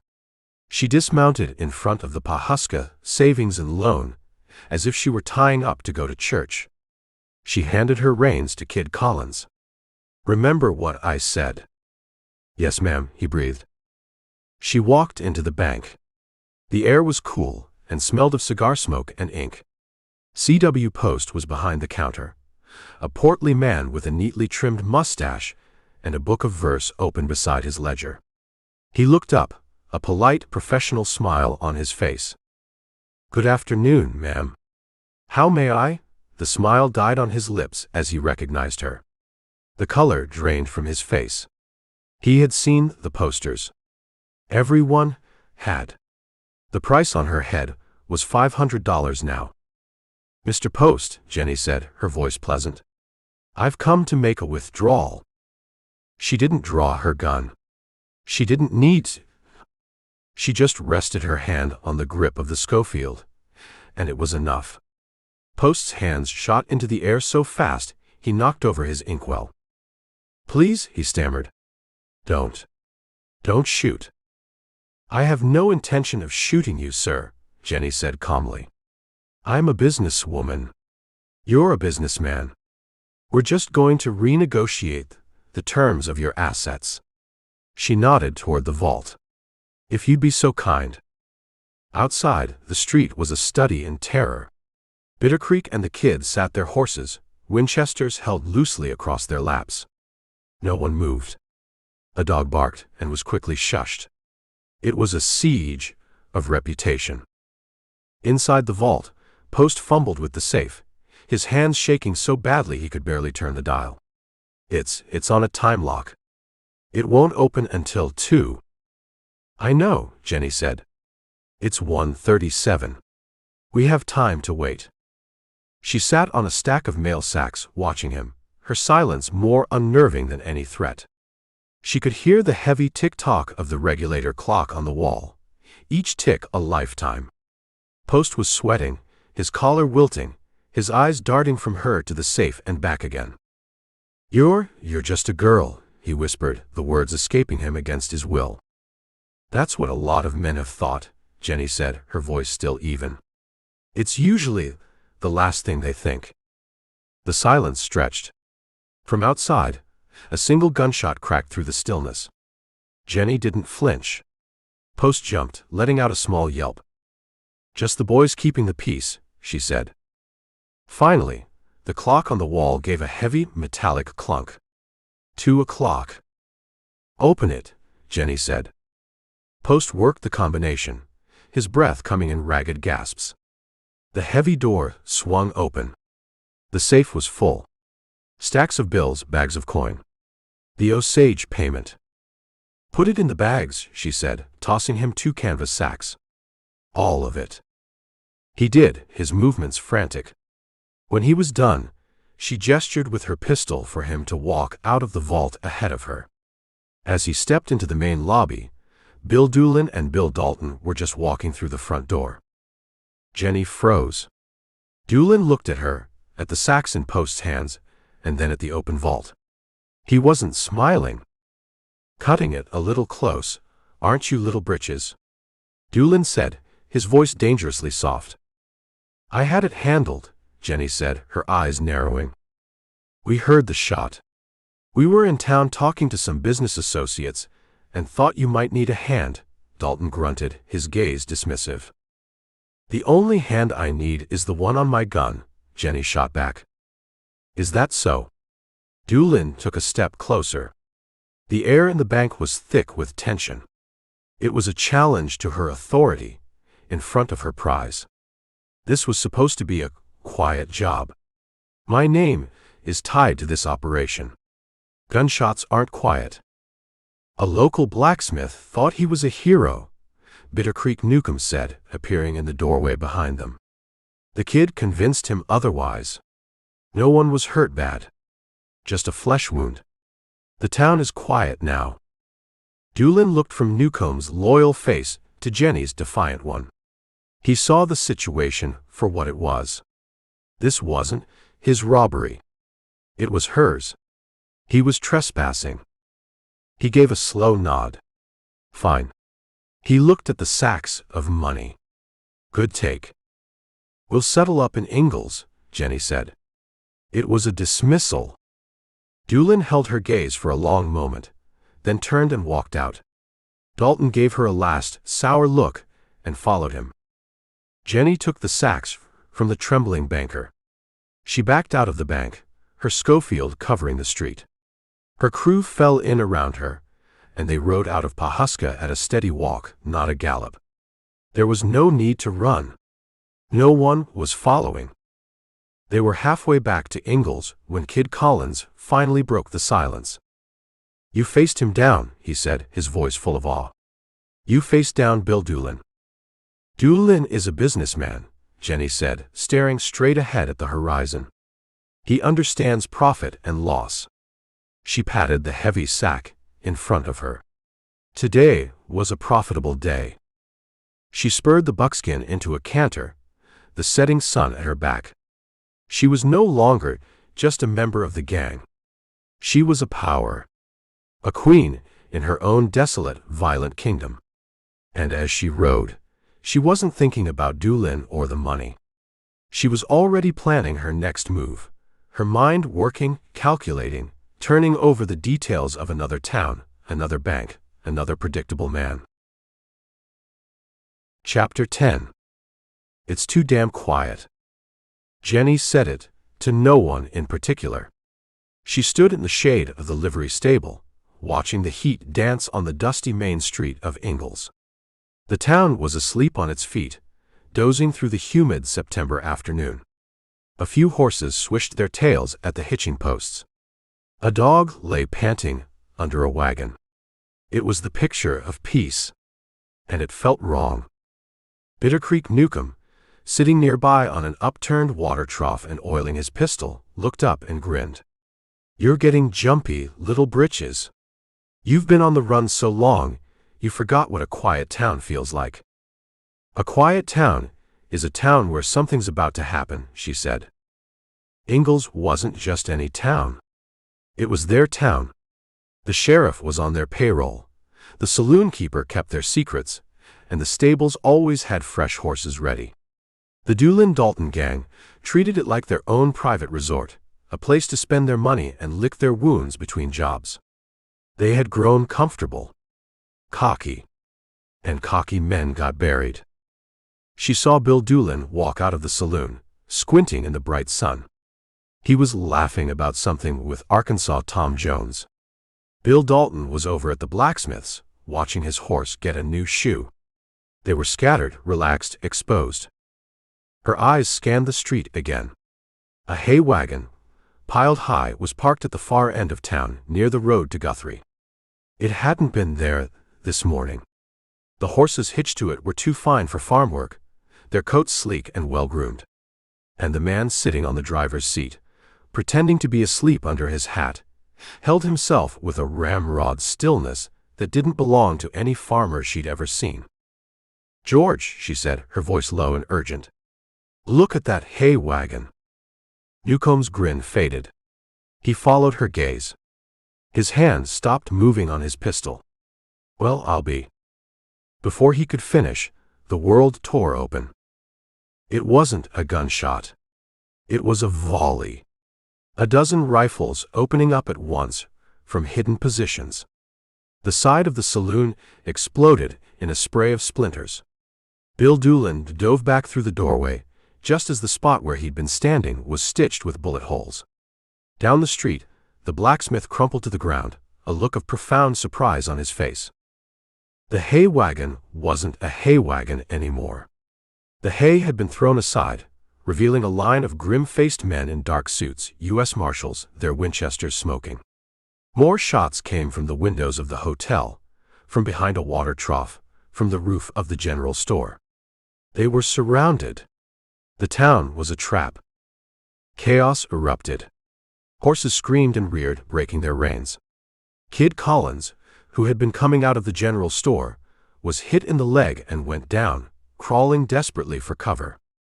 Tulsa Red made a run for the stables and was cut down in the middle of the street, his body jerking as a half-dozen bullets slammed into him.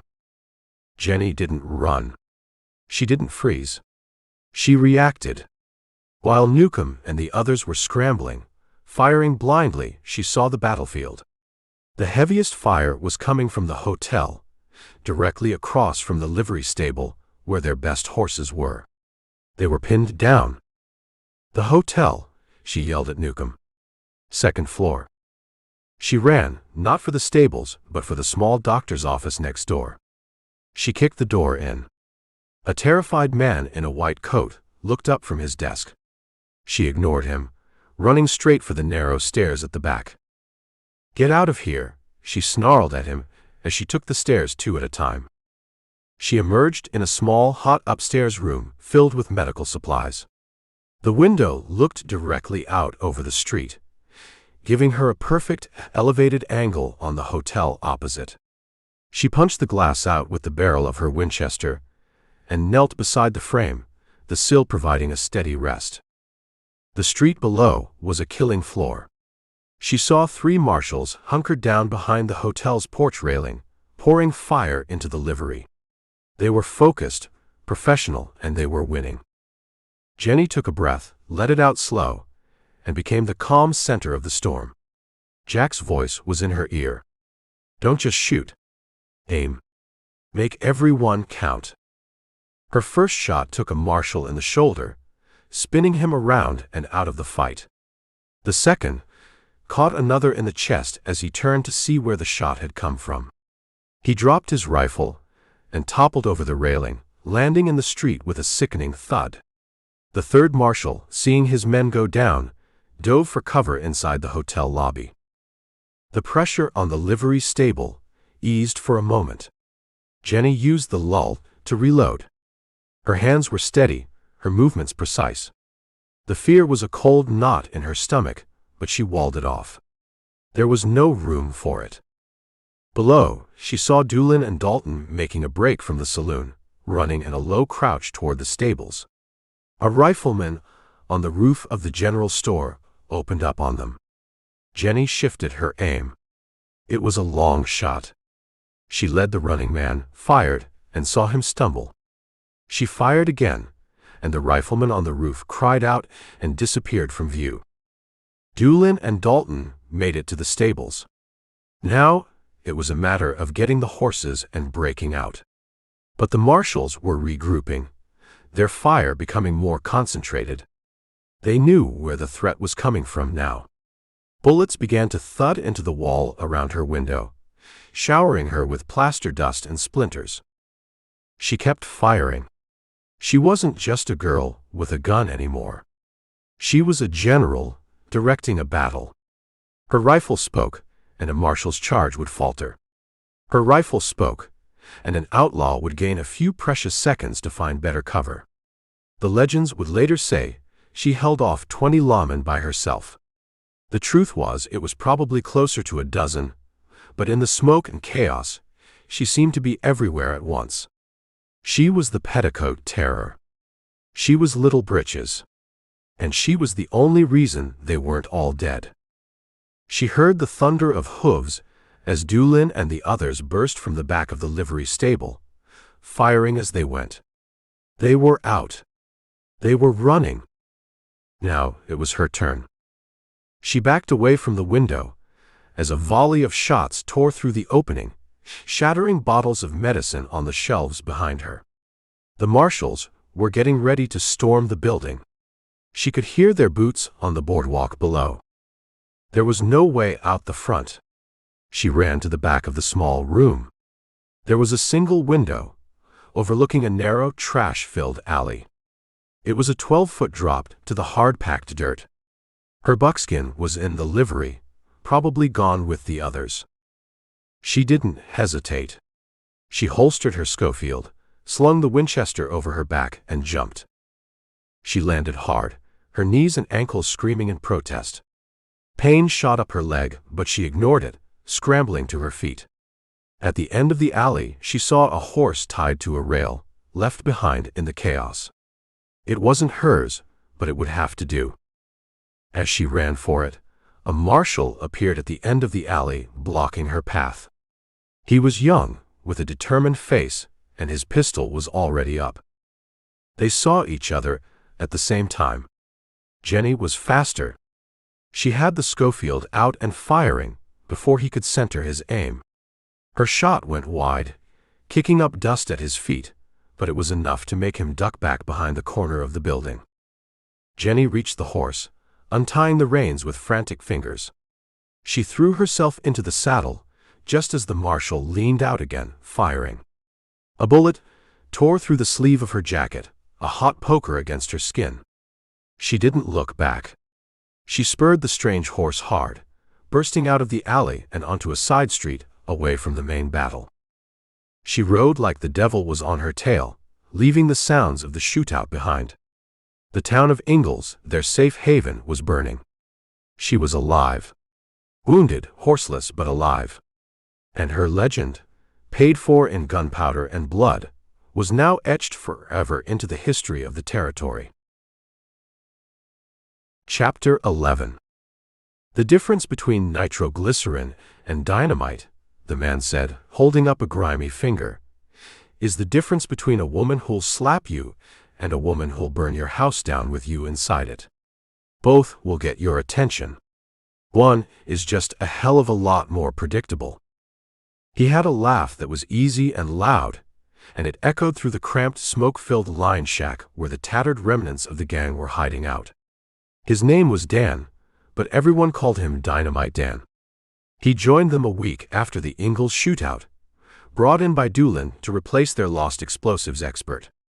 He was handsome in a way that seemed out of place, with a quick smile, eyes the color of good whiskey, and a confidence that bordered on arrogance. Jennie watched him from the corner where she was cleaning her Winchester, the familiar scent of gun oil a comforting anchor in the tense room. She didn't like him. He was too polished. His stories were too smooth. The other men, what was left of them, hung on his every word, laughing at his jokes, soaking up his careless charm. But Jennie saw something else in his whiskey-colored eyes. A flicker of calculation. A man that charming was selling something. Dynamite is a lady, Dan continued, winking at Kid Collins, who was listening with wide-eyed adoration. You gotta sweet-talk her. You gotta know just how to hold her. You get rough, you get careless, she'll leave you for dead. But you treat her right, and she'll open any door you want. Can she open the door on the bank in Veneta? Bill Dalton grunted from his bunk. He'd been sour ever since Ingalls, the loss of their safe haven and good men weighing on him. The bank in Veneta, Dan said, his smile widening. My friend, for a bank like that, I won't just open the door. I'll knock the whole damn wall down and let you ride your horse right into the vault. Jennie slammed around into the Winchester's chamber, the sharp click cutting through the laughter. The room went quiet. Dan's eyes found hers across the room. Something on your mind, little Britches? He asked, his tone light, teasing. No one else dared to be that familiar. To the others, she was a leader, a legend, a walking omen. To him, she was a girl. Loud talk doesn't open safes, she said, her voice flat. And it brings marshals. Neither does sitting in a shack counting your bullets, he retorted, his smile never wavering. Money is made, not saved. And right now, we're broke. Or have you forgotten? I haven't forgotten Tulsa Red or the others lying dead in the street in Ingalls, she said. The mood in the room soured. The men shifted uncomfortably. Dan's smile finally faded, replaced by a look of appraisal. No one's forgetting them. But they died trying to make a living, not hiding from it. The best way to honor a dead outlaw is to steal enough money to buy a headstone for his grave. He stood up and walked over to her, stopping so close she could smell the faint scent of bay rum and sweat on him. The other men watched, silent. It was a confrontation, a challenge to her place in the gang's pecking order. You're good with a rifle, he said, his voice low now for her alone. Maybe the best I've ever seen. But you can't shoot your way into a modern vault. You need me. And I need you to keep the law off my back while I work. We're partners in this, whether you like it or not. She met his gaze, her own eyes cold as ice. I don't have partners. I have people who do their jobs. Is that what George is to you? Dan asked, nodding toward Bitter Creek, who was watching them with a worried expression. Just someone doing a job. Jennie didn't answer. She just stared at him, until he gave a short laugh and backed away, his hands held up in mock surrender. All right. Have it your way. But when we're standing in front of that bank, you'll be glad for a man who knows his way around a lady. The Veneta job was set for a week later. It required close coordination, forcing Jennie and Dan to spend time together, poring over crude maps and timetables. He was smart, she had to admit. His plan was meticulous, accounting for patrol routes, telegraph lines, and the makeup of the bank's walls. He argued with her, challenged her assumptions, and treated her not as a legend, but as an equal.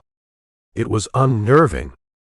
The night before they were set to ride out, she found him outside the shack, standing under a sky littered with stars, smoking a thin cigar. The wound on her arm from Ingalls was aching, a dull throb that kept her awake. Couldn't sleep? He asked without turning around. Too quiet, she said, walking up to stand beside him. It was the same thing she'd said before Ingalls. It's never quiet for us, is it? He said, taking a drag from his cigar, the tip glowing red in the darkness. Always listening for hoofbeats, for the click of a rifle hammer. He turned to face her. You ever think about what comes after? After all the banks are robbed, and all the marshals are dead. There's no after, she said. There's just the next job. And the one after that. I don't believe that, he said. He reached out, and before she could react, his fingers gently touched the torn sleeve of her jacket where the bullet had grazed her arm. His touch was warm. It sent a jolt through her that had nothing to do with guns or fear. I believe there's a place somewhere, Mexico, maybe California, where the sun is warm and nobody knows your name. A place where you don't have to be little Britches anymore. You can just be Jennie. Her name on his lips sounded strange. Foreign. No one had called her that since Oklahoma Jack. She felt a sudden, dizzying urge to lean into his touch, to let the wall she'd built around herself crumble for just a second. It terrified her more than any gunfight. She pulled her arm away. There is no Jennie, she said, her voice harsher than she intended. She died in a boarding house a long time ago. Did she? Dan took a step closer, his whiskey-colored eyes searching her face in the moonlight. I don't think so. I think she's still in there. She's the one who gets scared. She's the one whose arm hurts. She's the one who looks at the stars and wishes she was somewhere else. He was too close. His words were chipping away at her defenses, finding the cracks she didn't know she had. She felt her resolve slipping, her carefully constructed world tilting on its axis. She was a queen of violence and fear, but in that moment, she was just a girl in the dark with a man who saw through her armor. You don't know anything about me, she whispered. I know you saved my friend George's life when any sensible person would have ridden away, he said softly. I know you stood your ground against Doolin. And I know you're scared right now, not of me but of this. His hand came up and cupped her jaw, his thumb stroking her cheek. His other hand went to the small of her back, pulling her toward him. She should have pushed him away, should have drawn her gun. It was the smart move. The outlaw move. She didn't. He lowered his head and kissed her. It wasn't a gentle kiss. It was hard and hungry, full of all the danger and desperation of their lives. It was the taste of whiskey and tobacco and the lonely open prairie. For a heart-stopping second, Jennie kissed him back, her hand coming up to grip his shirt, her body surrendering to a feeling she'd never allowed herself to have.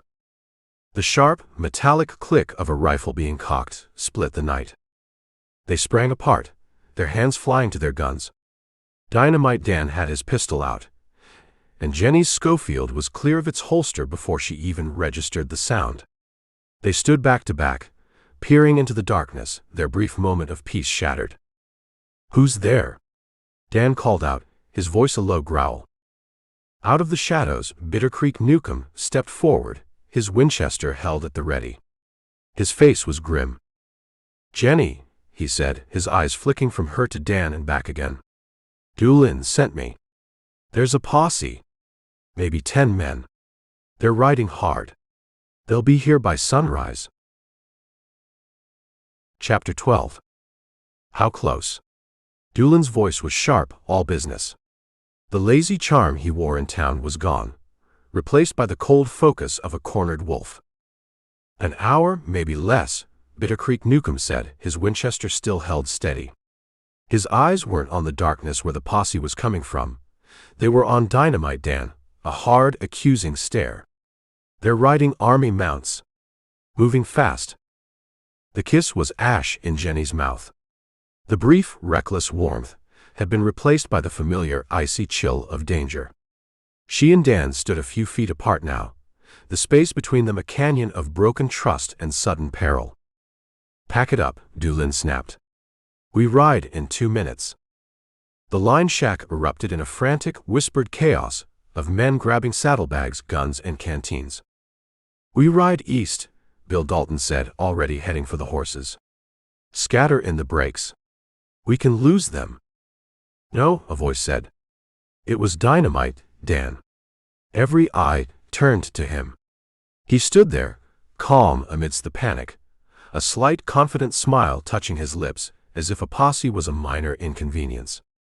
"Running is what they expect. Running is for scared men. We're businessmen. We're about to be dead men if we don't ride," Dalton snarled. "A posse riding this hard isn't just hunting," Dan said, his voice cutting through the noise. "They were sent. They were given a location. Someone talked." He let that sink in. "But I happen to know something they don't. The Rockjaw Gang is moving a payroll shipment tonight. They're cut from a train job down near the Red River. They're moving it with a light guard, thinking we're all hiding under our beds after Ingalls. They'll pass by Flatiron Mesa in less than 2 hours." He looked around the room, his whiskey-colored eyes alight with a gambler's fire. "The posse is coming for us here. But we won't be here. We'll be at Flatiron Mesa, collecting a bonus from the Rock Jaws. We hit them, melt into the Arbuckle Mountains, and leave the law to find a cold camp and wonder where we went." It was audacious. It was insane. It was brilliant. "How do you know this?" Doolin asked, his gaze sharp and suspicious. "I make it my business to know things," Dan said with a shrug. "I have friends in low places. The information is good." For a long moment, Doolin was silent, weighing the options. A desperate run from a determined posse, or a risk-it-all strike at a rival. He looked at Jennie, a silent question in his eyes. She was the one with the instinct for traps. Jennie's mind was racing. It was too perfect. An answer to their prayers, arriving just as the noose was tightening. Jack's voice whispered in her ear. "If it looks too good to be true, it's a lie somebody wants you to buy." She looked at Dan, at his easy smile and confident eyes. He was selling this hard. But what choice did they have? Running was a slow death. This was a chance, however slim. She gave Doolin a single, sharp nod. "All right," Doolin said, his decision made. "We ride for the Mesa." As they mounted up, a lone rider emerged from the darkness. An old man on a tired-looking gray horse, a short-barreled shotgun resting on his saddle horn. "Jack?" Jennie breathed, a wave of relief washing over her. Oklahoma Jack nodded at her, his face a mask of wrinkles in the moonlight. "Heard you might be in a tight spot," he said, his eyes scanning the nervous gang. "Figured you could use another gun." He had a habit of appearing when things were at their worst, a ghost from her past. "Glad to have you, old man," Doolin said. "We could use the help." Jack's gaze settled on Dynamite Dan. He looked at the man's polished boots, his confident smile, and his whiskey-colored eyes.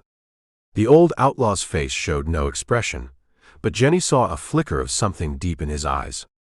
A profound and ancient distrust.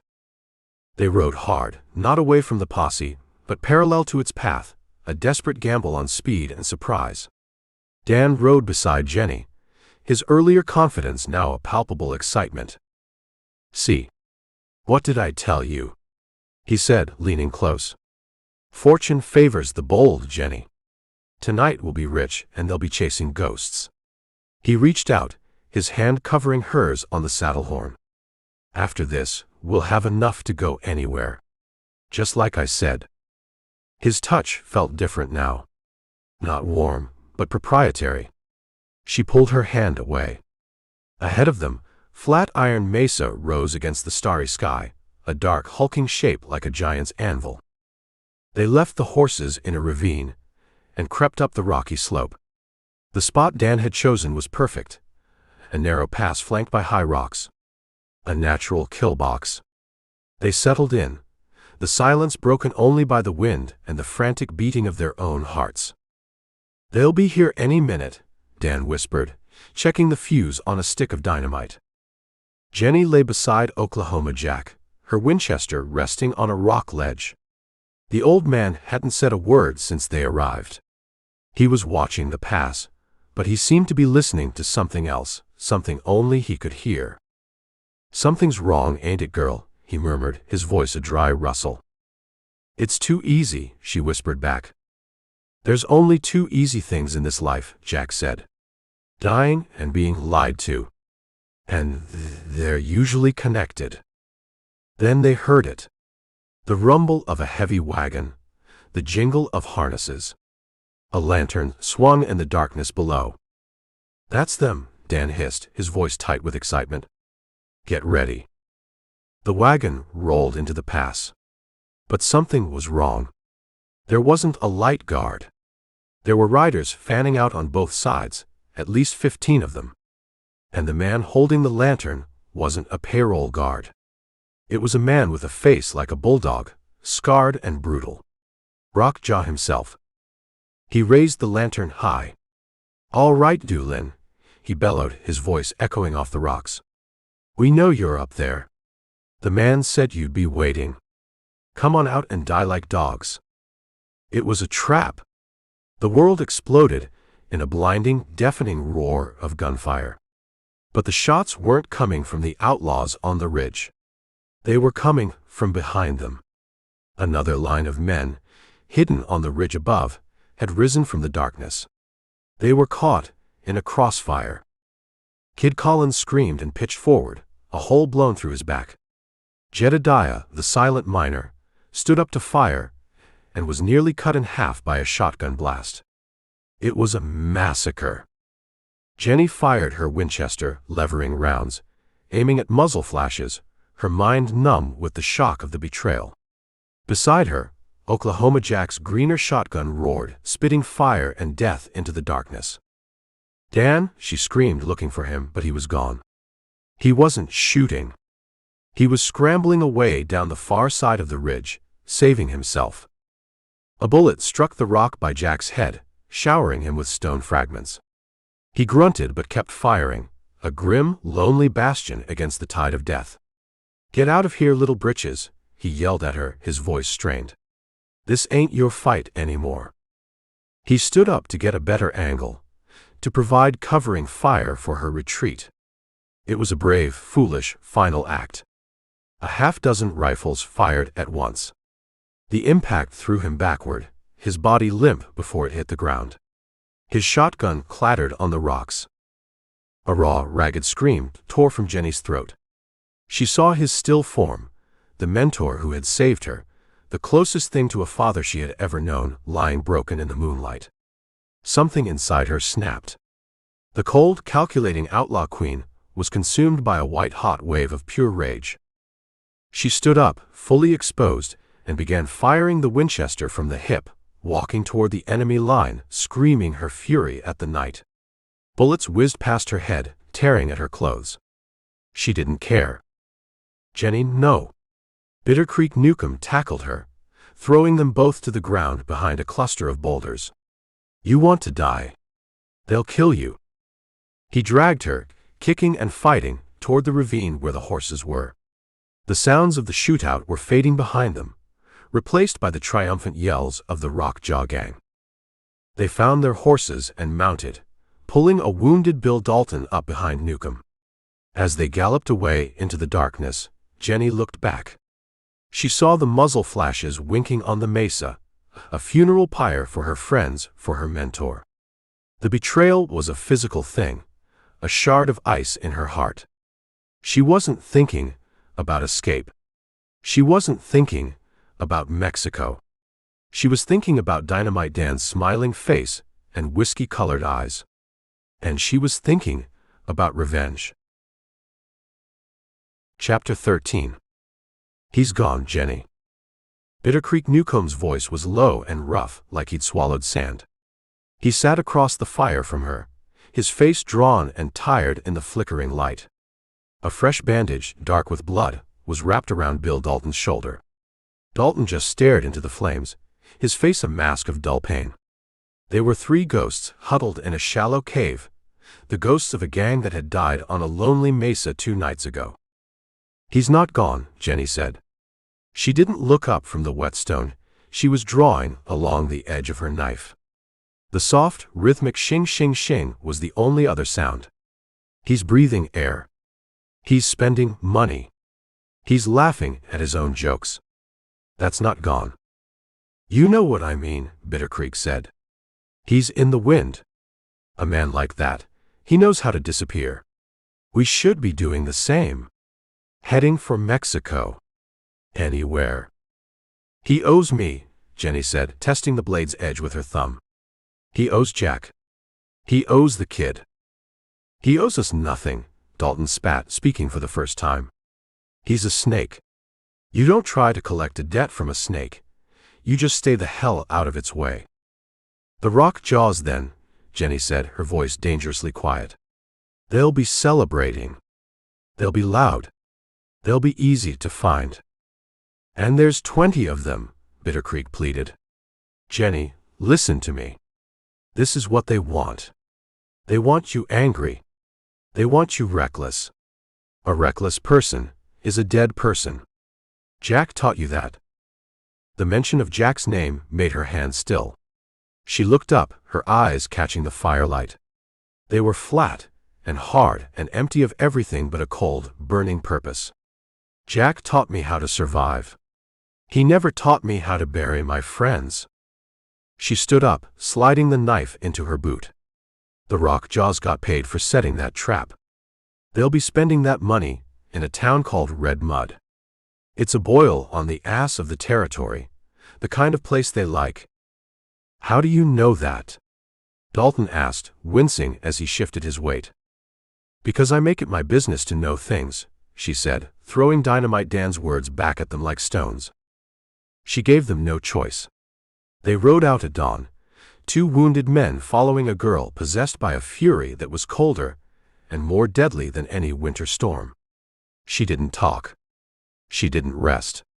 She just rode, her eyes fixed on the horizon, a hunter on the trail of a debt that could only be paid in blood. Red Mud was less a town and more a collection of shacks and tents huddled around a muddy waterhole, populated by men with no last names and women with no hope. The saloon was a long clapboard building with bat-wing doors that creaked open and shut, spilling yellow light and the sound of a tinny piano into the dusty street. Jennie dismounted, handing her reins to Bitter Creek. Wait here. Keep the horses pointed out of town. Jennie, don't, he begged. Don't go in there alone. I'm not going in to start a fight, she said. I'm going in to ask a question. She pushed through the doors. The saloon was thick with smoke and the smell of cheap whiskey and unwashed bodies. A dozen men were crowded around a poker table in the back, their voices loud and their laughter coarse. She recognized 3 of them from the ambush at the mesa. One was a big man with a greasy beard and a loud vest. He was telling a story, his hands waving in the air. "So Rockjaw raises the lantern, see," the man boomed, and he yells, "Come on out and die like dogs." And you should have seen 'em. Turkeys on a roof, just waiting for the axe. The table roared with laughter. Jennie walked toward them, her spurs silent in the sawdust on the floor. She stopped behind the big man's chair. The laughter died as the men at the table noticed her. The piano player, sensing the change in the room, let his hands fall silent. The big man turned in his chair, a half-empty glass of whiskey in his hand, a greasy smile on his face. "Well now, what have we here? You lost, little lady?" "I'm looking for a man," Jennie said. "Calls himself Dynamite Dan. He set up a meeting for you, with Bill Doolin. I figure he got paid for it." The man's smile faltered. He looked around at his friends, then back at her. "Never heard of him." "That's funny," Jennie said. "Because you look like a man who just came into some money. And I know for a fact you're a liar." He put his glass down on the table with a heavy thud. "You got a lot of nerve, girl." "I'm fresh out of nerve," Jennie said. "But I've got a full cylinder." The man's hand started to drop toward the pistol on his hip. He never made it. Jennie's hand was a blur. The Schofield was out and cocked before he'd cleared leather. She didn't fire. She didn't have to. She just pressed the barrel of the gun hard against the bridge of his nose. "I'm going to ask you one more time," she said, her voice a dead whisper that carried to every corner of the silent room. "Where is he?" The man's eyes were crossed, trying to focus on the gun barrel that was about to end his life. Sweat beaded on his forehead. I don't know," he stammered. "Wrong answer. She didn't shoot him. She pistol-whipped him." A single brutal, backhanded motion. The heavy barrel of the Schofield crunched against his cheekbone. He cried out and fell sideways out of his chair, clutching his face. The other two men at the table shot to their feet, their hands going for their guns. From the doorway, a shotgun roared. The man on the left took the full blast in the chest and was thrown backward over the poker table, scattering cards and coins. The other man froze, his hand hovering over his pistol, as Bitter Creek Newcomb stepped into the room, the smoking shotgun held easy in his hands. Jennie ignored the dead man. She knelt beside the one she had hit, grabbed a handful of his greasy hair, and slammed his head against the floorboards. "Where is he?" "All right." "All right," the man sobbed, blood and whiskey spilling from his mouth. "He paid us. He paid us to set the trap. Said Doolin had it coming." "Where did he go?" "He was heading for the railhead at Coffeyville," the man blubbered. "Said he was taking a train east. Said he was tired of living in the dirt. Please, no more." Jennie stood up, her face a cold, beautiful mask of hate. She looked at the terrified man on the floor, then at the dead man sprawled across the table. She felt nothing. No pity. No satisfaction. Just a hollow, aching emptiness where her heart used to be. She turned and walked out of the saloon without a backward glance. Bitter Creek followed her, his face pale. "Jennie, that was a start," she said, taking the reins of her horse. She swung into the saddle. She didn't look at Bitter Creek or Dalton. She didn't look at the town of red mud. She looked east toward Coffeyville. Toward the railroad. Toward him. Without another word, she spurred the buckskin into a gallop, leaving the saloon and its dead men behind her in a cloud of dust. Chapter 14. The air in Fort Smith, Arkansas, tasted different. It was heavy, humid, and thick with the weight of federal law. It smelled of coal smoke from the nearby railroad, damp river soil from the Poo, and something else, the faint lingering odor of finality that clung to the walls of the courthouse and the infamous jailhouse they called Hell on the Border. This was where the wildness of the territory came to an end, usually at the end of a rope on Judge Isaac Parker's gallows. Inside a cramped, smoke-filled office, 3 men stood around a large map of the Indian Territory spread across a table.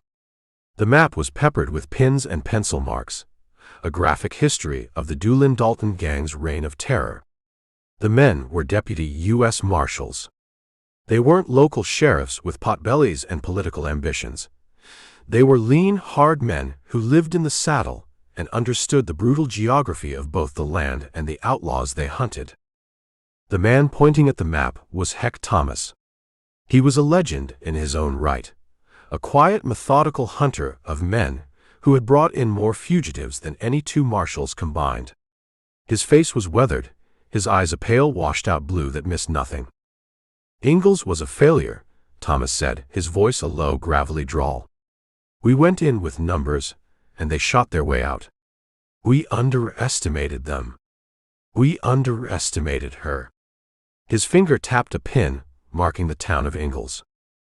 "She's the one holding them together," said Chris Madsen, another deputy, a Dane with a thick mustache and a cavalryman's posture. "Since she joined them, their jobs have been smarter, bolder. The men are loyal to her.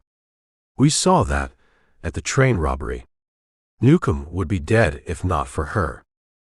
The 3rd man, Bill Tillman, a buffalo hunter turned lawman with a reputation for being as tough as he was fair, shook his head. "Not anymore. Our man in the Creek Nation says the gang is shattered. The ambush at Flatiron Mesa, that was the end of them as a unit.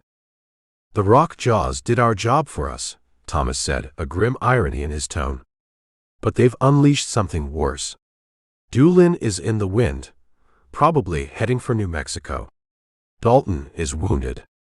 The rest are dead or scattered. But the girl—" He straightened up, his pale eyes moving from the map to the faces of his men. "The girl is on a rampage." He tossed a piece of paper onto the table. It was a telegram, flimsy and smudged. "This came in this morning from Red Mud. 2 men dead in a saloon. One of them a known associate of the Rockjaw gang. Witnesses say a girl did it. A small girl with a Schofield revolver, asking questions about a man named Dynamite Dan." "So the stories are true," Tillman said. "Dan sold them out." "He did," Thomas confirmed. "And now little Britches is hunting him. She's not robbing banks anymore. She's not running. She's leaving a trail of bodies. She's gone from being a problem to being a plague."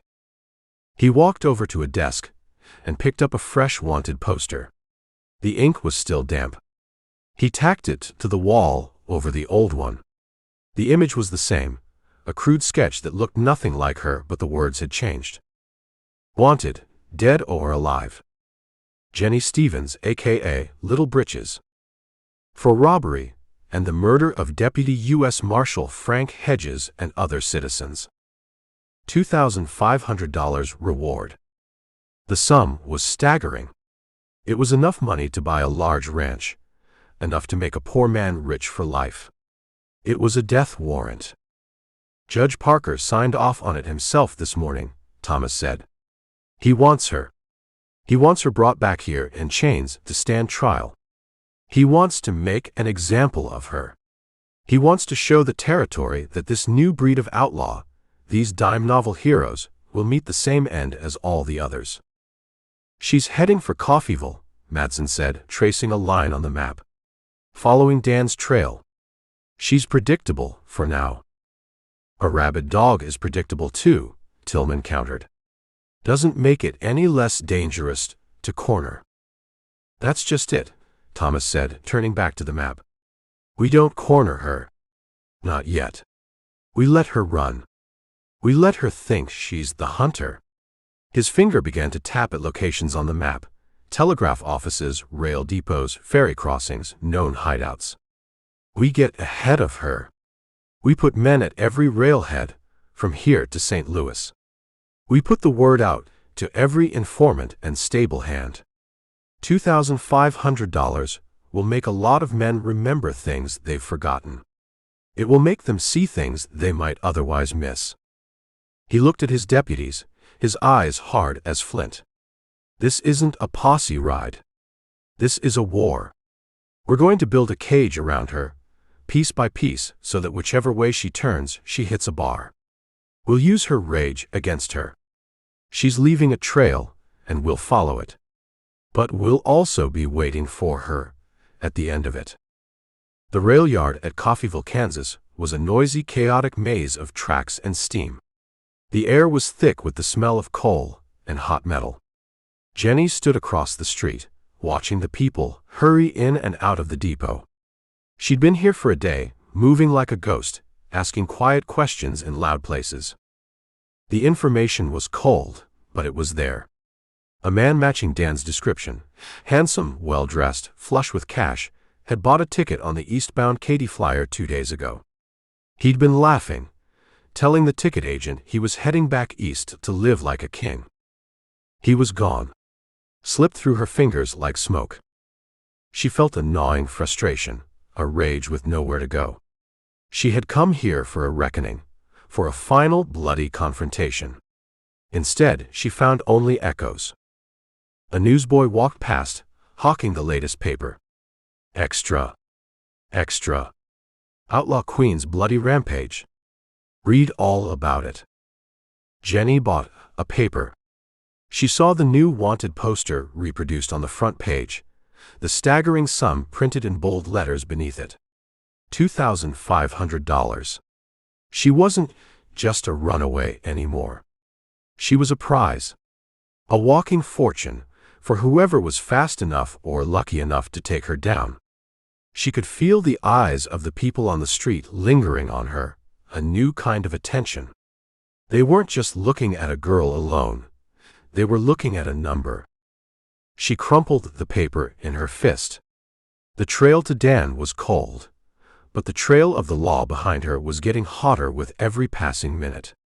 She was the predator, but the bigger hunters were circling. The net was closing. She walked to the stables, her mind racing. East. He had gone east. St. Louis. Chicago. It didn't matter. He was in their world now, a world of cities and crowds. A world she didn't know. To follow him there was suicide. But to stay in the territory was suicide, too. She saddled the buckskin, her movements sharp and efficient. As she rode out of Coffeyville, she didn't look back. There was nothing for her there. There was nothing for her anywhere. There was only the trail, the wind, and the cold, heavy weight of the Schofield on her hip. She was a ghost, haunted by the dead and hunted by the living. Back in Fort Smith, Heck Thomas watched his best men ride out. They rode in small groups, heading for different points on the map. They were quiet, professional, and relentless. They were the closing fist of the law. And they were coming for little Britches. Chapter 15. $2,500. The sheriff of Caney, Kansas, a man named Fitzhugh with a gut that spilled over his gun belt, whistled low. For that much money, I'd shoot my own grandma and claim she was wearing a wig. Eldridge Sample didn't look at him.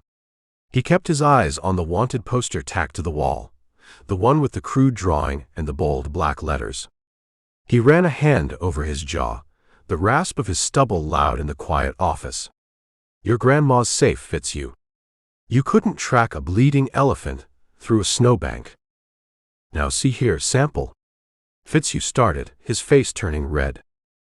I see a man who's let his town get used as a doormat for every outlaw heading to or from the territory, Sample said, his voice flat and devoid of heat.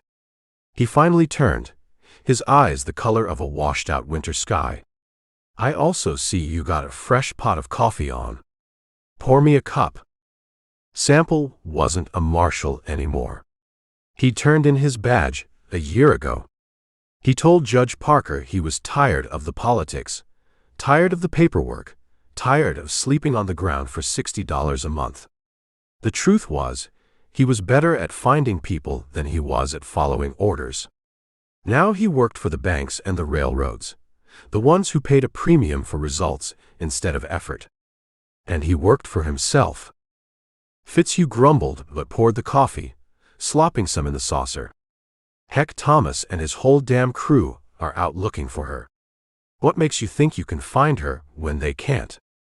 Because Heck is trying to catch a gang, Sample said, taking the cup. He's building a cage. I'm not. I'm hunting one person. He took a sip of the coffee. It was bitter. And because this one's personal. Personal? How's that? Sample looked back at the poster. For the murder of Deputy U.S. Marshal Frank Hedges. He remembered Frank. A good kid, fresh out of Missouri, with a wife who was expecting their first child. Frank was earnest and eager, and believed in the law with a capital L. Sample had been his field partner for 6 months. He'd taught him how to read a trail, how to tell when a man was lying, how to sleep with his boots on. The last thing he'd said to Frank was in the Fort Smith stable. Frank had been nervous about his first solo assignment, a simple prisoner transfer. Just keep your eyes open and your mouth shut, Sample had told him. And remember, the one who looks the least dangerous is the one who'll kill you. Frank had been killed in a bank in Red Fork by a 16-year-old girl. We were partners, Sample said to Fitzhugh, and that was the end of the explanation. He didn't ride for Coffeyville, where the newspapers said Jennie Stevens was last seen. The papers were yesterday's news. He rode south, back to Red Fork. The town was still spooked. The bank had a new, thicker front window, and a teller who looked like he was expecting ghosts. Sample found Alistair Miller in the back room, his hands still shaking as he sorted coins. I already told the other marshals everything, Miller said, his voice a reedy whine. I'm not the other marshals, Sample said. I don't care about the old man. I don't care about the safecracker. I care about the girl. He pulled up a chair. Tell me about her. From the beginning. Miller told the story, the same one he'd told a dozen times. But Sample's questions were different. Her voice, Sample said. Was it loud? Did she yell? No, Miller whispered, remembering. It was quiet. So quiet. That was the scariest part. And her gun. When the deputy came in, what did she do? She shot the counter. Right next to him. The splinters, they went all in his face. She didn't shoot him, Sample said, more to himself than to Miller. She could have. He was standing right there. But she shot the counter. He knew the safecracker, Miller offered. He called him by name. Silas. Sample nodded. He'd read the report. The deputy recognized the accomplice. A fatal mistake. But the girl, she hadn't made a mistake. She'd reacted. She'd created a diversion, not a corpse. The dead deputy was an accident that happened during the chaos she started. It was smart. It was controlled. He left the bank and went to the undertaker's office. The undertaker was a sour man named Elias, who complained about the heat and the price of lumber. The deputy, Hedges, Sample said. You handled him? I did. Shame too. Nice-looking boy. Had to send him back to his wife, in a closed coffin. The shotgun blast from the old man tore him up something awful. He was shot twice? Sample asked. Twice? No. Just the once. The shotgun. Why? The report said the girl shot at him. Maybe she did, Elias said with a shrug. But she missed. Or wasn't trying to hit him. There was only one cause of death, and it was a 12-gauge. Sample stood in the dusty street where Frank Hedges had died. He looked at the bank, at the saloon, at the hotel. He wasn't seeing a robbery. He was seeing a series of moves on a chessboard. The girl's moves. They were precise. They were economical. Until they weren't. The stories of her rampage after the Flatiron Mesa ambush, that was different. That was rage. That was personal. just like his hunt was personal. He understood that. He spent the rest of the day at the livery. He didn't ask about the Outlaws' horses. He asked about the ones that had been left behind, the ones that had been stolen. He found a stable hand who remembered the horse the girl had ridden out on. A fine buckskin, the boy said. Real fast. But she run him hard. He threw a shoe about 10 miles west of here. Found it myself the next day. Show me where, Sample said. The next morning, Sample was 10 miles west of Red Fork, staring at a spot in the dirt. The other posses, the federal marshals, they had all followed the main trail, the one that led north toward the known hideouts, the one that eventually led to Ingalls. But Sample found the spot where the buckskin had thrown the shoe. And he found something else nearby. A faint trail almost invisible, heading not north but southwest. A horse favoring one leg would take the softer ground. A rider in a hurry, but a rider who knew horses would steer it away from the rock-hard prairie. It was a cold trail, weeks old. But it was a true one. She hadn't run north with the others right away. She'd cut southwest first. Why? To meet someone? To throw off pursuit? It didn't matter. It was a thread. And Eldridge Sample was a man who knew how to follow a single thread through a hurricane. He turned his horse southwest, away from the towns, away from the telegraph reports, away from the hunt everyone else was on. He was no longer following the news. He was following her. He pulled the brim of his hat down against the sun and nudged his horse into a steady ground-eating trot. Chapter 16. He's playing with you. Bitter Creek Newcomb said it as he stared at the single cold biscuit left on the tin plate. It was their third day hiding in a Choctaw hunting shack, a miserable, leaky structure deep in the Sans Bois Mountains. The trail for Dynamite Dan had gone cold in Coffeyville, and Jennie had turned south again, running without a destination, just putting miles between her and the law. But the law, it seemed, was no longer a clumsy posse. It was something else. "What are you talking about?" Jennie asked. She was sighting down the barrel of her Winchester at a distant knot on a pine tree, her body perfectly still. 2 days ago, the dead coyote on the trail, Bitter Creek said, ticking the points off on his fingers. Yesterday, the rock cairn that wasn't there the day before. This morning, the dead branch laid across the path, pointing west. Somebody's behind us. Somebody who doesn't want to catch us. Not yet. He's leaving sign. He's telling you he's there. Or you're seeing ghosts in the trees because you're spooked, she said, her eye never leaving the sight. I am spooked, he admitted. But I'm not seeing ghosts. This is a man. One man. And he's hunting you, Jennie. Not us. You. She lowered the rifle. He was right. She'd seen the signs, too. They were subtle, almost invisible. A professional's work. Not the clumsy tracks of a posse, but the deliberate, quiet language of a master tracker. It was a message. I'm here. I see you. Run faster. The arrogance of it was a cold knot in her stomach. Let him hunt, she said. That afternoon, she decided to hunt back.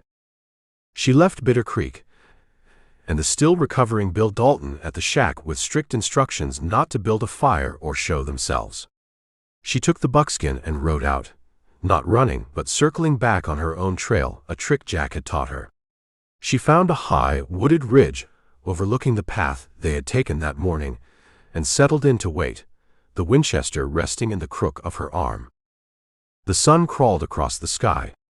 The woods were quiet. A hawk circled on the thermals high above. Jennie became part of the landscape, her patience a deep cold well. Hours passed. Just as she was beginning to think Bitter Creek had been imagining things, she saw him. He was a lone rider on a durable-looking sorrel horse, moving at a steady, unhurried pace. He wasn't looking at the ground. He was looking at the trees, the sky, the way the wind moved the grass. He rode like a man who was reading a story written on the land itself. He wore a dusty hat and plain clothes, nothing to mark him as a lawman, but he moved with a purpose that was unmistakable. He stopped his horse right below her position. He didn't look up. He just sat there for a long minute, as if enjoying the afternoon sun. Then he reached into his saddlebag, pulled out an apple and began to eat it, taking his time. He knew she was there. The realization hit her like a physical blow. This wasn't a tracker following her trail. This was a man who had gotten inside her head. He had anticipated her move, her decision to double back. He had known she would be on this ridge, watching. The apple was a message. I'm not afraid of you. Rage, cold and clean, washed through her. She raised the Winchester, settling the stock against her shoulder. She centered the sight on the man's chest. Her finger tightened on the trigger. The man finished his apple, tossed the core into the brush, and then very slowly he looked up, his eyes seeming to find her instantly through the screen of leaves. He didn't look surprised. He didn't look scared. He just looked at her. Then he tipped the brim of his hat, a gesture of polite acknowledgement, as if they were passing on a town street. He knew she wouldn't shoot. Not like this. A dry gulch ambush wasn't her style, and he knew that too. He had studied her. He nudged his horse and rode on, disappearing around a bend in the trail. Jennie lowered the rifle, her hands trembling with a fury she hadn't felt since the mesa. This man, whoever he was, had done more to unnerve her with a piece of fruit and a tip of his hat than a dozen marshals with rifles had at Ingalls. She didn't go back to the shack. She rode hard, pushing the buckskin, trying to outrun the cold feeling of being known, of being understood by her enemy. She rode until dusk, ending up in a narrow canyon where a small stream cut through the rock. She made a cold camp, chewing on a piece of jerky, the Schofield lying on the rock beside her. You're running too hard. The voice came from the rocks above her, calm and conversational. She spun around, the Schofield in her hand, her heart leaping into her throat. Eldridge Sample stood there, not 20 yards away. He wasn't holding a gun. His hands were empty, held loosely at his sides. You'll kill that buckskin if you keep on like this, he said.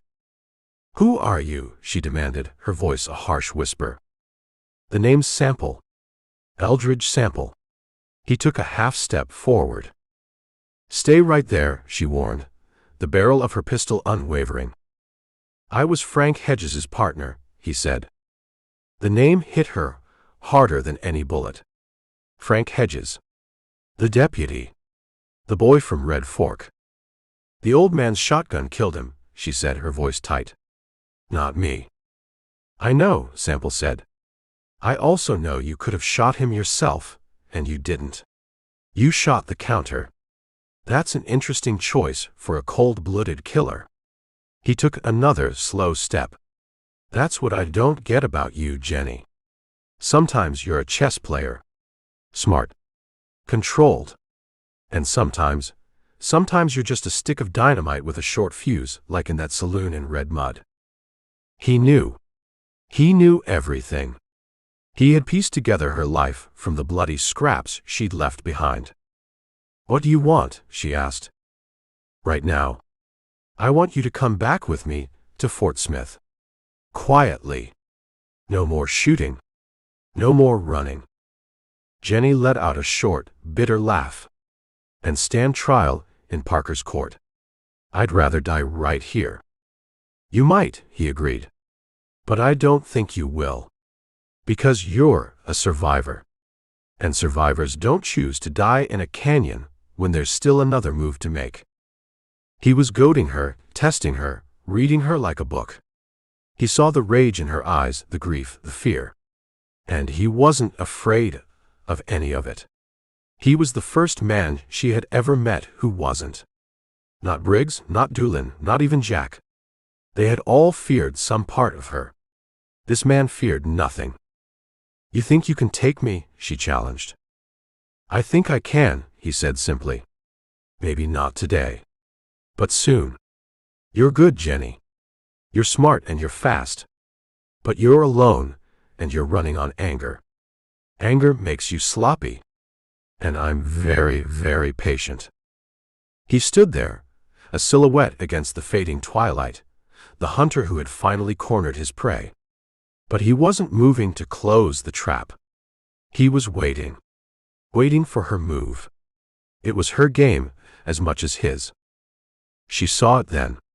The mutual respect, the professional acknowledgement that passed between two masters of a deadly craft.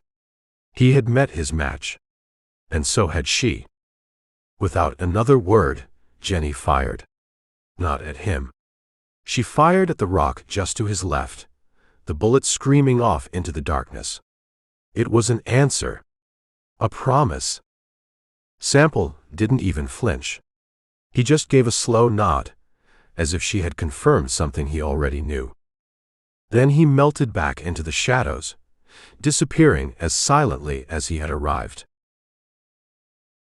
Chapter 17. They say you shot a man's belt buckle clean off his britches from 100 yards.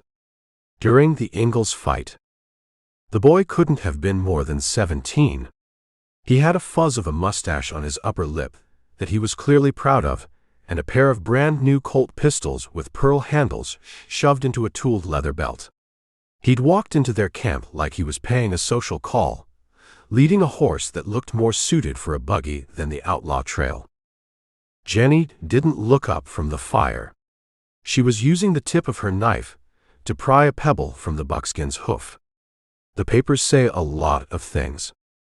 My name's Dave, the boy said, puffing out his chest. Cherokee Dave. On account of my great-grandmother being a princess. Bitter Creek Newcomb, leaning against a tree, made a sound that was half cough, half laugh.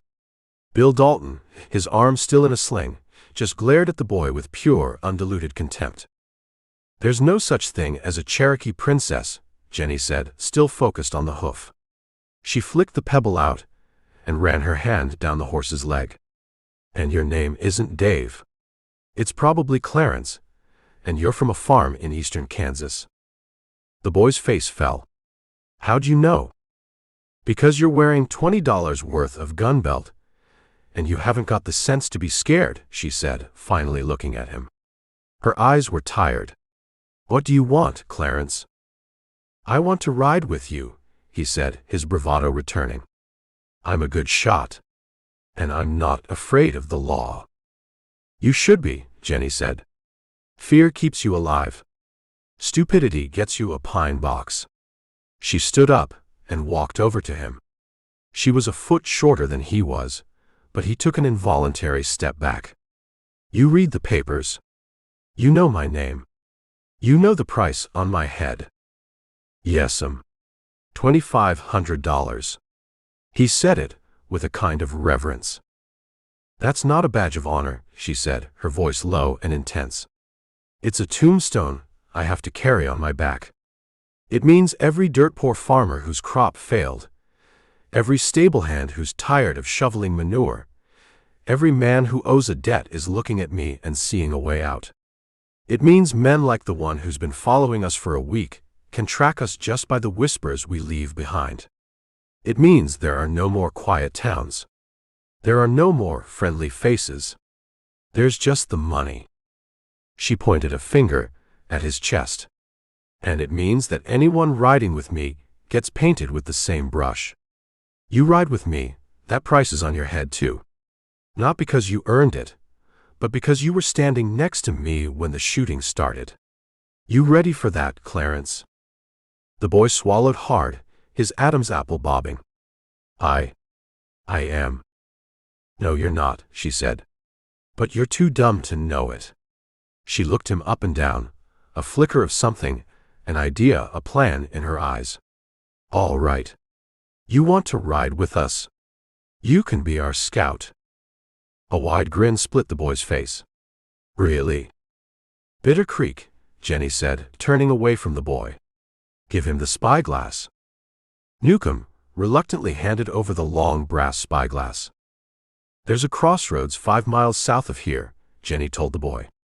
"A stage from Fort Sill is due through sometime this afternoon. It'll have a mail shipment on it. I want you to watch it. I want to know how many guards it has, what kind of guns they're carrying, how many passengers, and which way it turns at the crossroads. Don't let them see you. You write it all down. You come back here, and you report. You understand?" "Yes, ma'am." He beamed, puffed up with the importance of his mission. He mounted his buggy horse and rode off, sitting tall in the saddle.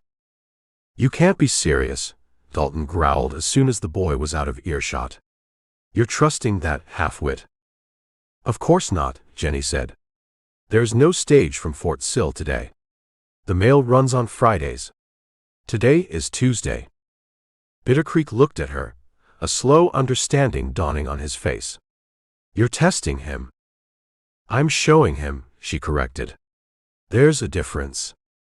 The boy they called Cherokee Dave came galloping back into camp 4 hours later, his face flushed with excitement. "I saw it. I saw it," he yelled, sliding from his horse. "Just like you said. A big red coach pulled by 4 grays. 2 guards up top, both with shotguns. I counted 6 passengers inside, 4 men and 2 women. They turned east at the crossroads, heading for Ardmore." He stood there, panting and proud, waiting for his praise. Jennie just stared at him, her face unreadable. "What color were the lead horses?" "Gray," the boy said. "Like I said." "One of them has a white stocking on its left foreleg," Jennie said. "Did you see it?" "Well, I was pretty far off. Didn't want them to spot me."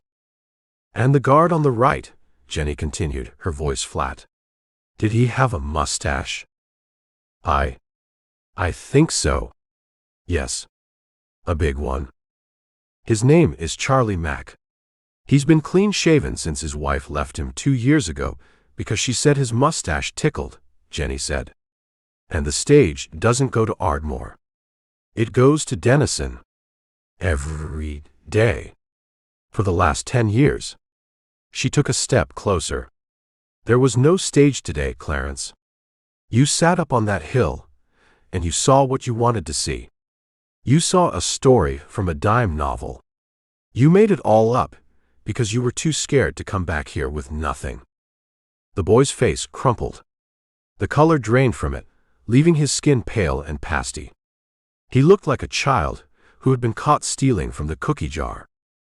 "I saw," he started, his voice a weak whisper. "You saw nothing," Jennie said. She held out her hand. "Give me the pistols."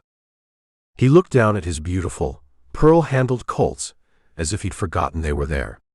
Numbly, he unbuckled the gun belt and handed it to her. "Now get on your horse," she said, her voice softening just a fraction. "And you ride back to that farm in Kansas. You tell your folks you're sorry. You forget you ever heard the name Little Britches. You forget all of it. You do that, you might just live long enough to get old." The boy stumbled to his horse, his face streaked with tears, the proud outlaw Cherokee Dave gone forever, replaced by a scared farm boy named Clarence. He rode away without looking back. Jennie watched him go, then turned and threw the expensive gun belt into the bushes. "That was cruel," Bitter Creek said quietly. "It was kind," she corrected. "Cruel would have been letting him stay." She looked at the darkening sky. The pressure was a physical weight now. The invisible hunter behind them, the dime novel fools in front of them. The world was shrinking, the walls of the cage closing in. "Let's ride," she said. "I don't want to be here when he realizes he left his new saddlebags behind." She swung onto the buckskin. As she turned the horse, her eyes scanned the trail where the boy had disappeared. For a split second, far in the distance, she thought she saw a flicker of movement, a lone rider on a ridge watching them. Watching her. She spurred the buckskin hard, not waiting for the others, a sudden, desperate urgency seizing her. Chapter 18. You want me to deliver her to you on a platter. Dynamite Dan said it with a half-smile, as if they were discussing the price of beef. He leaned back in his chair, the wood creaking in protest, and took a slow sip from a glass of whiskey that was better than anything served in the territory. The back room of the St. James Hotel, in Cimarron, New Mexico, was a long way from the dirt floor shacks he'd been sharing with the remnants of Doolin's gang. Across the table, the man from the Pinkerton Detective Agency just watched him. The man's name was Siringo. He was built like a bull, with a thick neck and hands that looked like they could crush stone, but his eyes were small and intelligent. He hadn't touched his own drink. "I want the girl," Siringo said, his voice a low rumble. "The Doolin-Dalton gang is a snake that's been cut to pieces. It'll die on its own. But little Britches, she's the head. And the head is still biting. She's worth $2,500 to Judge Parker," Dan said, swirling the whiskey in his glass. "What's she worth to you?" "To my employers at the railroad. She's worth the peace of mind that comes from knowing their express cars won't be getting blown open every other month," Siringo said. "To you, she's worth your life." Dan's smile tightened. "I'm not the one with a price on my head." "Aren't you?" Siringo leaned forward, his bulk seeming to suck the air from the room. "You rode with them. You were at the Veneta job. You were at Flatiron Mesa. Your name is on every marshal's list, from here to Fort Smith. The only reason your face isn't on a poster is because nobody knows what you look like. But they will. Sooner or later, someone you cheated or someone you beat at cards will talk. And then you'll be worth a few $100s, too. A consolation prize for whoever can't get to the girl." He let that hang in the air. "Or," Siringo continued, "you can walk out of this room a free man. A man with a new name, a ticket to San Francisco, and $500 in gold coin to start a new life. A man nobody is looking for." Dan took another drink. He thought of Jennie. He thought of her fierce, loyal eyes, the unexpected softness of her mouth, the way she stood her ground against men twice her size. He thought of the way she'd looked at him after he'd kissed her, a flicker of something vulnerable in her gaze before the gunfire had shattered the moment. He owed her. Then he thought of a future spent looking over his shoulder, sleeping in flea-bitten hideouts, waiting for the law or a rival to kick in the door. He thought of ending up like Tulsa Red, shot to pieces in the street, or like Jack, dead on a lonely mesa. "What about her?" Dan asked, his voice quiet. "What happens to Jennie?" "She'll be taken back to Fort Smith," Siringo said. "She'll stand trial." "Parker's court," Dan said. "That's a death sentence." He looked at the Pinkerton man. "I bring her to you, but you have to take her alive. Unharmed. That's the deal." Siringo studied him for a long moment. "You have feelings for the girl." It wasn't a question. "I have a sense of professional courtesy," Dan said coolly. "She's a hell of a partner. I don't want to see her hang." "The judge decides that, not me," Siringo said. "But I can promise you this, my orders are to bring her in. My men will shoot to wound, not to kill. If she comes quietly. If she doesn't." He shrugged his massive shoulders. "That's up to her." Dan finished his whiskey and set the glass down. He thought of Jennie's cold fury, her Schofield spitting fire. She wouldn't come quietly. She would never surrender. Siringo knew that. This was a lie wrapped in a half-truth, but it was the only deal on the table. It was her life or his. "All right," Dynamite Dan said, pushing back from the table. "Tell me where and when." "He's been gone 3 days. Bitter Creek Newcomb spat into the fire. Said he was going to scout a payroll coming out of the mines near Silver City. He should have been back yesterday." "Maybe he ran into trouble," Bill Dalton offered, his voice lacking conviction. "Dan doesn't run into trouble," Bitter Creek said, looking at Jennie. He makes it for other people."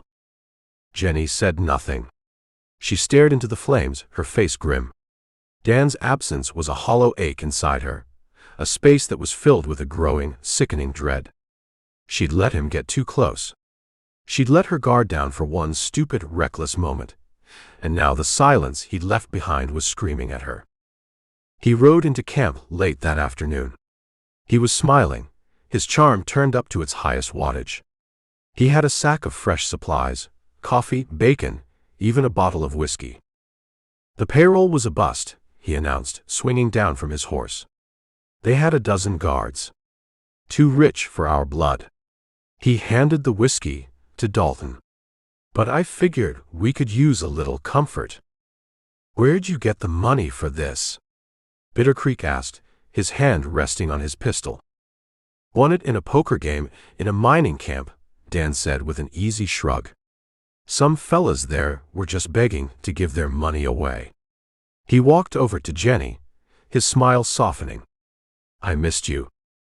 She looked at him, searching his face. He looked tired, but his eyes were bright, too bright. He was trying too hard. "Your horse threw a shoe," she said quietly. Dan looked confused. "What?" "Your horse," she repeated. "The right front. It's a new shoe.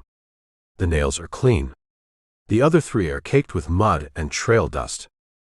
Dan glanced down at his horse's hoof. A flicker of something, panic maybe, crossed his face before he masked it with a laugh. Sharp eyes. "You're right. Threw it yesterday. Found a blacksmith in a little Mexican village south of here. Lucky break." "There are no blacksmiths south of here for 100 miles, Jennie said.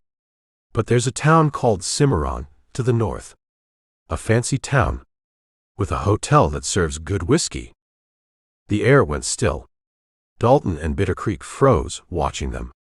Dan's smile was gone now, replaced by a tight, wary expression. "I don't know what you're talking about," he said. "I think you do," she said.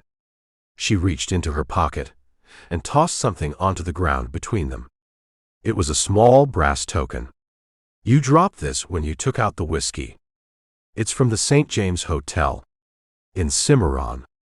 He stared at the token, then back at her, his face pale. The lie had come apart. "Jennie, listen to me," he started, taking a step toward her. "Don't," she said, her voice cutting him off. It was a dead, empty sound. The sound of something breaking. "Don't you say another word." She didn't cry. She didn't scream. The rage she had felt after the mesa was gone, burned out, leaving behind only a vast cold emptiness. She felt nothing but the profound weight of the betrayal. He had been the one person who had seen past the outlaw, who had called her by her name, and he had sold her. She turned her back on him. It was the most violent thing she could have done. She walked over to Bitter Creek. "Get your things," she said, her voice devoid of all emotion. "We're leaving." "What about him?" Bitter Creek asked, his eyes locked on Dan, his hand tight on his gun. Dan stood frozen, his face a mask of desperation and fear. "Jennie, please. We can still go. You and me. To California. Just like I said. I got money. I can get more." Jennie didn't even look at him. She looked at the setting sun, at the long dark shadows stretching across the land. "He doesn't ride with us anymore," she said. Chapter 19. Mexico is a thirsty place. It takes a lot of money to drink your memories away. Jennie said it without looking up from the map she had spread on the ground.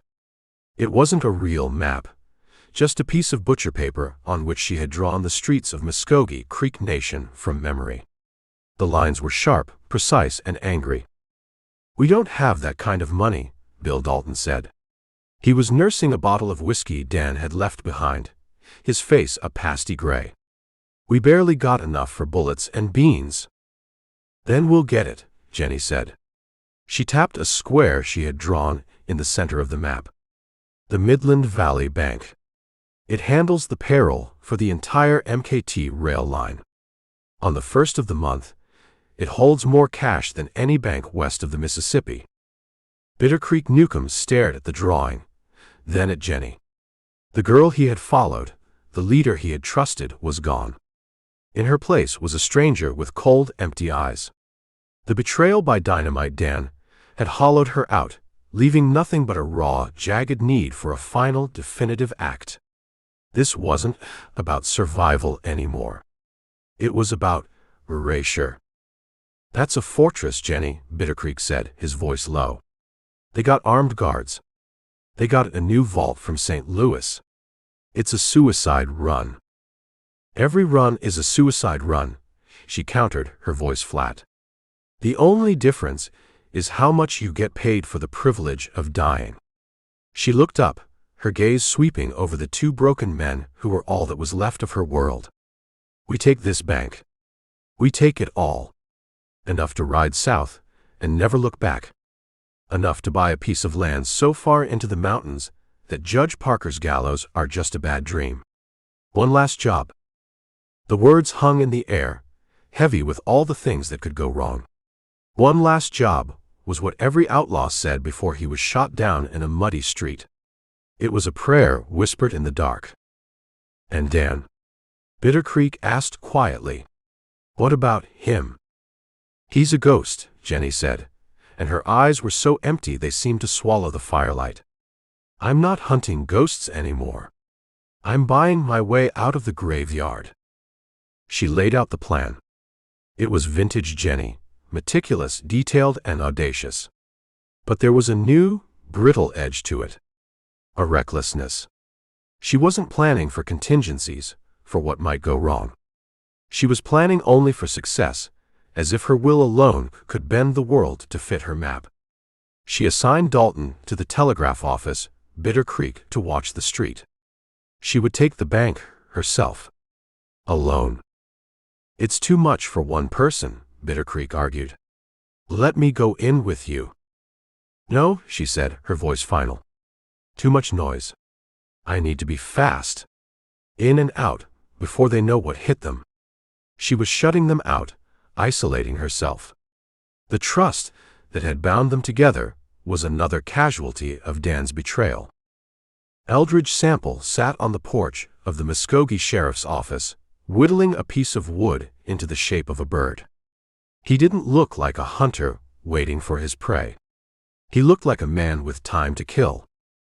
The local sheriff, a nervous man named Brody, paced back and forth. "Are you sure about this, Sample? If we put men all over the street, she'll see them a mile away and just ride on by." "She won't ride on by," Sample said without looking up from his whittling. "She's not running from us anymore. She's running from herself. She'll come." He shaved a thin curl of wood from the bird's wing. "She needs a big score. Something to prove she's still in control. Something to wash the taste of betrayal out of her mouth. The Midland Valley is the biggest, proudest bank in the territory. It's a challenge. She won't be able to resist it. But just the three of us." Brody wrung his hands. "Against little Britches?" "It's not three," Sample corrected. "It's one. Me." He had sent the other two deputies. Brody had offered him home. "A crowd spooks the quarry. I just need you to do one thing. When the time comes, you and your man make a lot of noise at the far end of town. A dogfight, a drunk falling off his horse, I don't care. Just draw attention away from the bank for 2 minutes. That's all I'll need." Sample knew her. He had studied her moves, her patterns, her psychology. He knew the rage that was driving her. He knew she would be focused, almost blind, to anything but her target. He wasn't building a cage anymore. He was just sitting in the middle of the path, waiting for the wolf to come to him. He had anticipated her move. He had set his own quiet, patient trap. The ride to Muskogee was a silent, grim affair. The easy banter, the shared jokes, the unspoken bond of the trail, it was all gone. They rode like three separate, lonely people who just happened to be heading in the same direction. Jennie was a coiled spring of tension, her eyes constantly scanning, her hand never far from her gun. Bitter Creek tried to talk to her the night before they reached the town. He found her staring into the fire, her face pale and drawn. "Jennie," he said softly, "it doesn't have to be this way. We can keep riding. We can go to California. We don't need a big score. We just need to stay alive." "Alive for what?" she asked, her voice hollow. "To end up like Jack. To get sold out by the next person with a sweet smile and an empty promise." She shook her head. "No. This ends. One way or another. On my terms." They rode into Muskogee just after noon on the 1st of the month. The town was busy, wagons and horses clogging the street. It felt normal. Too normal. A part of her, the part that still listened to Jack's lessons, screamed that something was wrong. The quiet was too quiet. The calm was too calm. She ignored it. She pushed the feeling down, chalking it up to nerves. She was focused on the bank, on the money, on the clean, sharp lines of the plan she had drawn. They split up as planned. Dalton, his arm still in a sling, shuffled off toward the telegraph office. Bitter Creek took up a position across from the bank, trying to look like a casual loafer. Jennie dismounted in front of the Midland Valley Bank. She tied the buckskin to the rail, her movements deliberate. She could feel the weight of the town's eyes on her, but she didn't look up. She adjusted the Schofield on her hip. She took a deep breath, the air tasting of dust and finality. From the far end of the street, a commotion erupted. A man yelling, a dog barking, the sound of a scuffle. Just as she'd predicted, a distraction. Heads turned. The guard in front of the bank glanced that way, his attention diverted for just a second. It was the opening she needed. She put her hand on the bank's heavy oak door, her last job, her one chance at freedom, just a few feet away. Across the street, from the shaded porch of the sheriff's office, Eldridge Sample watched her. He put the half-finished wooden bird in his pocket, stood up, and rested his hand on the butt of his Colt. The trap was set. The cat was ready. Jennie pushed the door open and stepped inside. Chapter 20. Good afternoon. The bank manager's voice was wrong. It wasn't the stammering terror of C.W. Post in Pawhuska or the wide-eyed fright of Miller in Red Fork. It was calm. Too calm. He was a man with thinning hair and a neatly pressed suit, and he stood behind the marble counter with his hands folded as if he'd been expecting her. "The doors are locked," he said, his voice polite. "And the shades are drawn. You have our undivided attention." Jennie's hand, which had been moving toward the Schofield, froze. She looked past him. The two tellers behind the cages weren't fumbling with coins. They were standing perfectly still, their faces pale and set.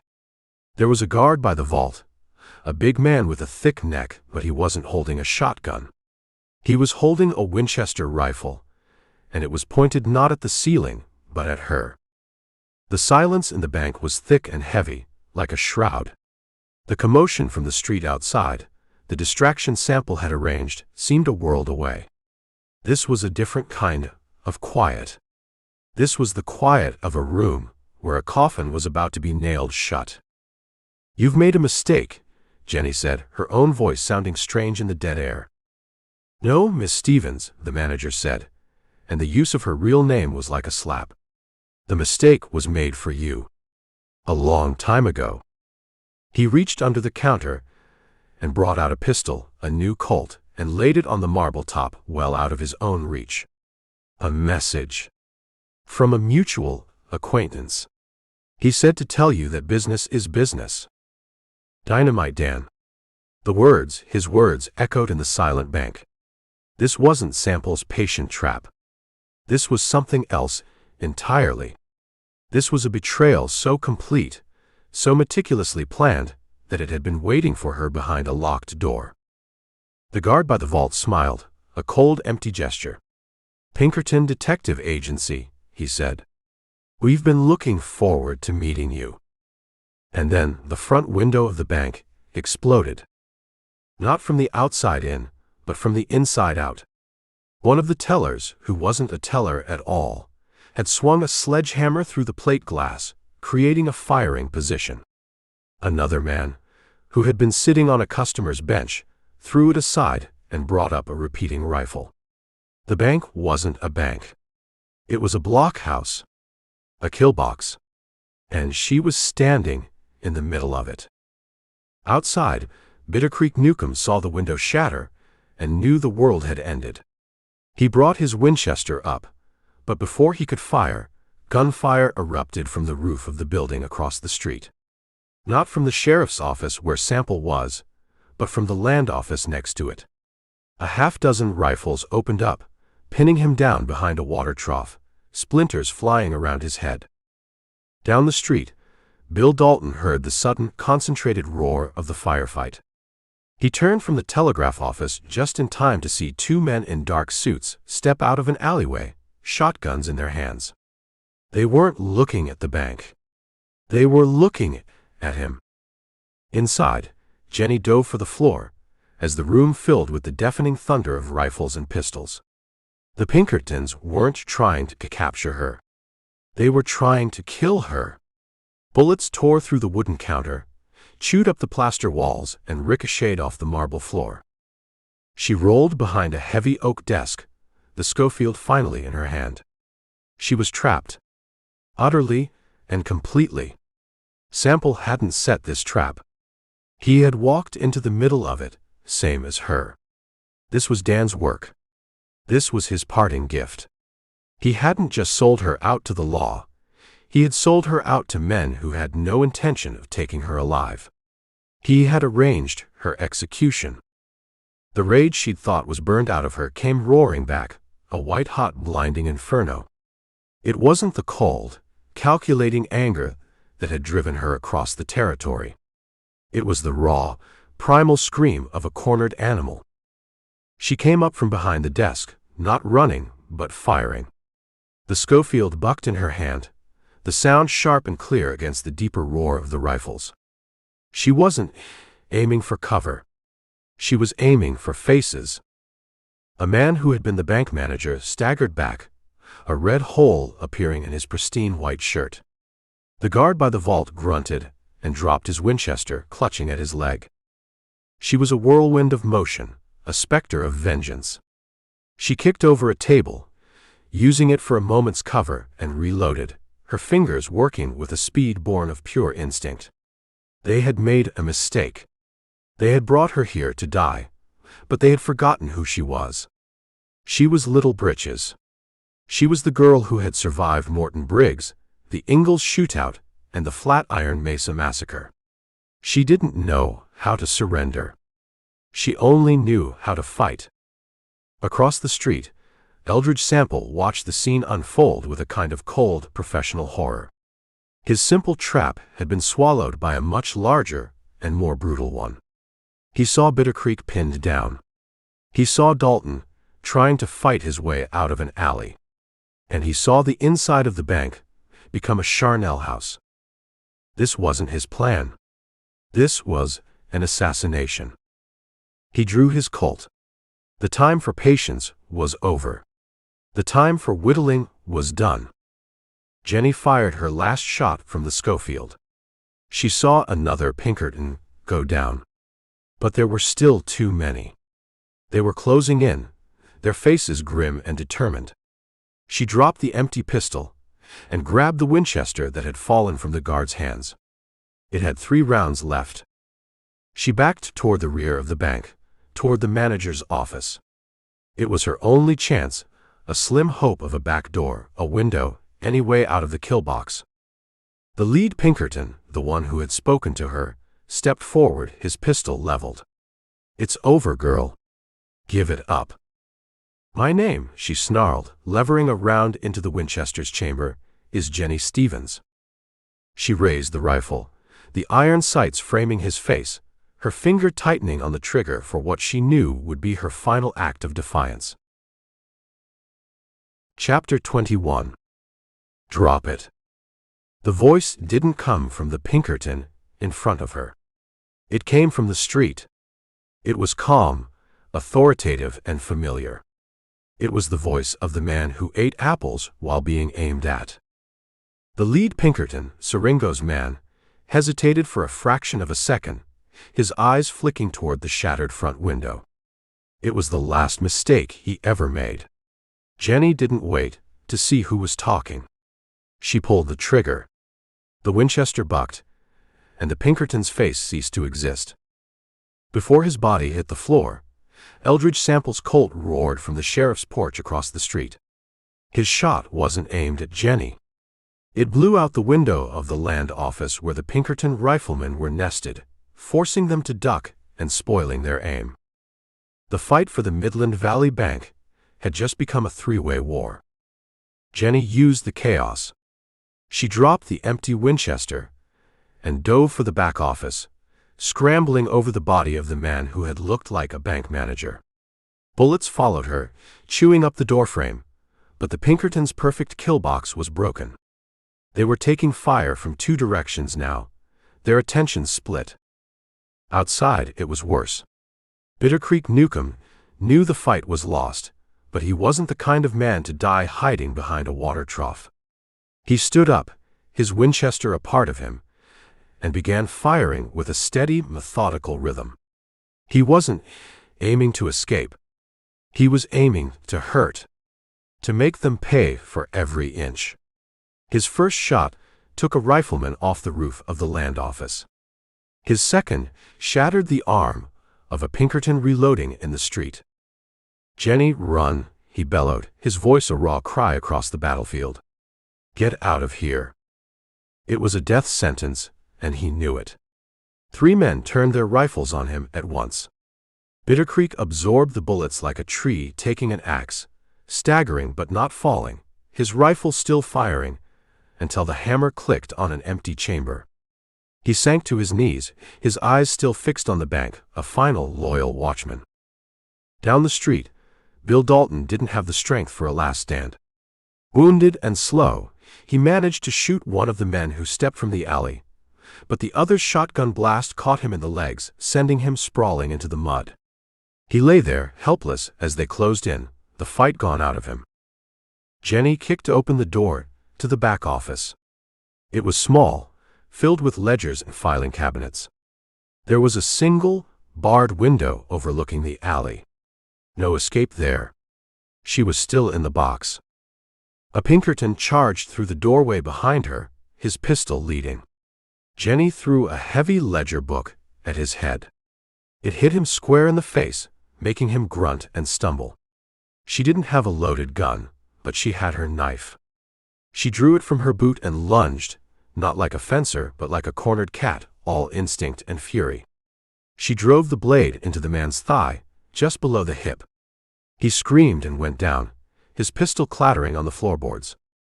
She scooped up the gun. It was a Colt, heavy and full. She turned back to the main room, just as another agent was framing her in his sights. She fired through the doorway, driving him back.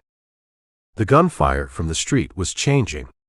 The heavy roar of the Pinkerton rifles was being answered by the sharper cracks of fewer guns. Sample's Colt. And another pistol. The local sheriff, Brody, had finally found his courage or his conscience and had joined the fight, firing from the cover of the jailhouse wall. Jennie knew she had seconds, not minutes. She ran to the back wall of the office, the wall that separated the bank from the saddle shop next door. It was wood and plaster. She put the barrel of her new Colt against it and fired, once, twice, 3 times, blowing a ragged hole through the wall at floor level. She kicked at the hole, splinters flying. It was big enough. She crawled through, scraping her hands and knees, emerging into the quiet, leather-smelling darkness of the saddle shop. The shopkeeper had fled at the first sound of trouble. The place was empty. The front door led back to the main street, back to the firefight. But the back door. She ran through the shop, past half-finished saddles and rolls of leather. She kicked open the back door and stumbled out into the alley, the setting sun blinding her for a moment. Freedom was 10 feet away. A man was waiting for her. Not a Pinkerton. Not a marshal. It was the sheriff, Brody's deputy, a young man who had been hiding when the shooting started and had circled around wanting to be a hero. "Freeze!" he yelled, his pistol shaking in his hand. Jennie didn't even break stride. She fired from the hip. The shot was meant to scare him, to make him duck, just like she'd done with Frank Hedges. But her aim was off, or his luck was bad. The bullet caught him in the gut. He folded like a piece of paper, a look of stunned disbelief on his face. She ran past him, not looking back. She saw the horses at the rail. The buckskin was gone, probably run off in the panic. But Dalton's horse was still there. She untied the reins, her hands slick with someone else's blood. As she put her foot in the stirrup, a rifle cracked from the roof of the bank. A Pinkerton had gotten above the fight. A searing, white-hot pain tore through her left shoulder. The force of it spun her around, knocking her from the horse. She landed hard in the dirt, the world tilting, the sounds of the gunfight fading to a dull roar in her ears. She pushed herself up, her left arm useless. Through the dust and the setting sun, she saw a figure step out from the sheriff's office. Eldridge Sample. He was walking calmly into the middle of the street, his Colt held steady. He wasn't looking at the Pinkertons. He was looking at her. The rifleman on the roof fired again. Sample, without taking his eyes off Jennie, raised his pistol and fired once at the roof. The rifleman cried out and disappeared. He had just saved her life. Jennie scrambled back to the horse, grabbing the saddle horn with her good hand. She hauled herself up, pain exploding in her shoulder. She kicked the horse hard. It leapt forward, galloping down the alley and out of the town of Muskogee, leaving the dead and the dying behind in the blood-red light of the setting sun. Chapter 22. Just a little farther, you sorry excuse for a horse. Jennie's voice was a dry crackle, lost in the wind that swept across the red dirt badlands. She was talking to Dalton's horse, a sway-backed roan that already looked half dead. The pain in her shoulder was a living thing, a hot, jagged piece of metal that sent waves of nausea through her with every jarring step the horse took. She had ripped a strip of cloth from her shirt and packed the wound, but it wasn't enough. The bleeding had slowed to a sluggish ooze, but her whole left side was stiff and useless. She rode hunched over, her right hand holding the reins, the stolen Colt tucked into her waistband, a heavy, cold promise. The world had shrunk to a few simple, brutal truths. Thirst. Pain. And the man behind her. She didn't have to look back to know he was there. She could feel him. Eldridge Sample. He was as constant as the merciless sun overhead, as relentless as the wind that never stopped blowing. He wasn't a posse. A posse you could outrun or outsmart. They were loud and clumsy. Sample was quiet. He was patient. He was death on a patient horse. For 2 days she had run, pushing the roan to its limit. She'd headed for the breaks, the rough, broken country where a rider could disappear. She used every trick Jack had ever taught her. She rode up rocky creek beds to hide her trail. She doubled back on her own tracks. She used the wind to cover her scent. And every morning, when the sun rose, she would see him. A distant, solitary figure on a ridge miles behind her, watching. He never got closer, but he never fell farther behind. He was letting her run. He was letting the sun and the thirst and the pain in her shoulder do his work for him. He was waiting for her to make a mistake. On the 3rd day, the horse stumbled and went down. It didn't have the strength to get back up. Jennie slid from the saddle, landing hard, the impact sending a bolt of pure agony through her shoulder. She lay in the red dust for a moment, the world spinning. "Get up," she told herself, the words a faint whisper. "Get up or you die here." She got up. She took the canteen, which held maybe 3 mouthfuls of warm, stale water, and the colt. She left the rest. She looked at the dying horse, then at the empty horizon behind her. She gave the horse the last of the water, pouring it into her hand and letting the animal lick it from her palm. "Sorry," she said. Then she put the colt to its head and pulled the trigger. The single shot was loud and final in the vast silence. It was a signal, a confession of failure. "Here I am. Come and get me." She started walking. The sun was a hammer. The land was an anvil. Every rock, every piece of scrub brush looked the same. Her shoulder throbbed in time with her ragged heartbeat. She thought about the shootout, about Bitter Creek standing up to face the rifles, about Dalton going down in the mud. She thought about the Pinkertons and their dead, calm eyes. She thought about Dynamite Dan and his easy smile. The rage was still there, but it was a banked coal now, buried under a heavy ash of pain and exhaustion. Why had Sample saved her? He had shot the rifleman on the roof. He had given her the chance to escape. Why? A lawman didn't help a killer get away. It didn't make sense. The question was a piece of gravel in her boot, a constant, nagging irritant. Late in the afternoon, she found it. A lined shack. An abandoned, sun-bleached ruin, left over from some long-forgotten cattle operation. The roof had caved in, and one wall was gone, but it was shelter. It was a place to make a stand. She stumbled inside, collapsing in the sliver of shade offered by a remaining wall. She had maybe 4 rounds left for the colt. Not enough for a fight. Enough to make a choice. She looked out through a crack in the wall. An hour passed.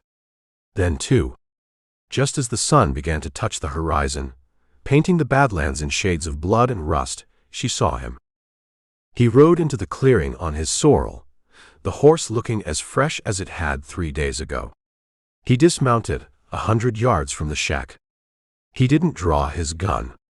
He just stood by his horse, watching the shack, his patience absolute. He knew she was in there. He had seen the dead horse. He had followed her tracks on foot.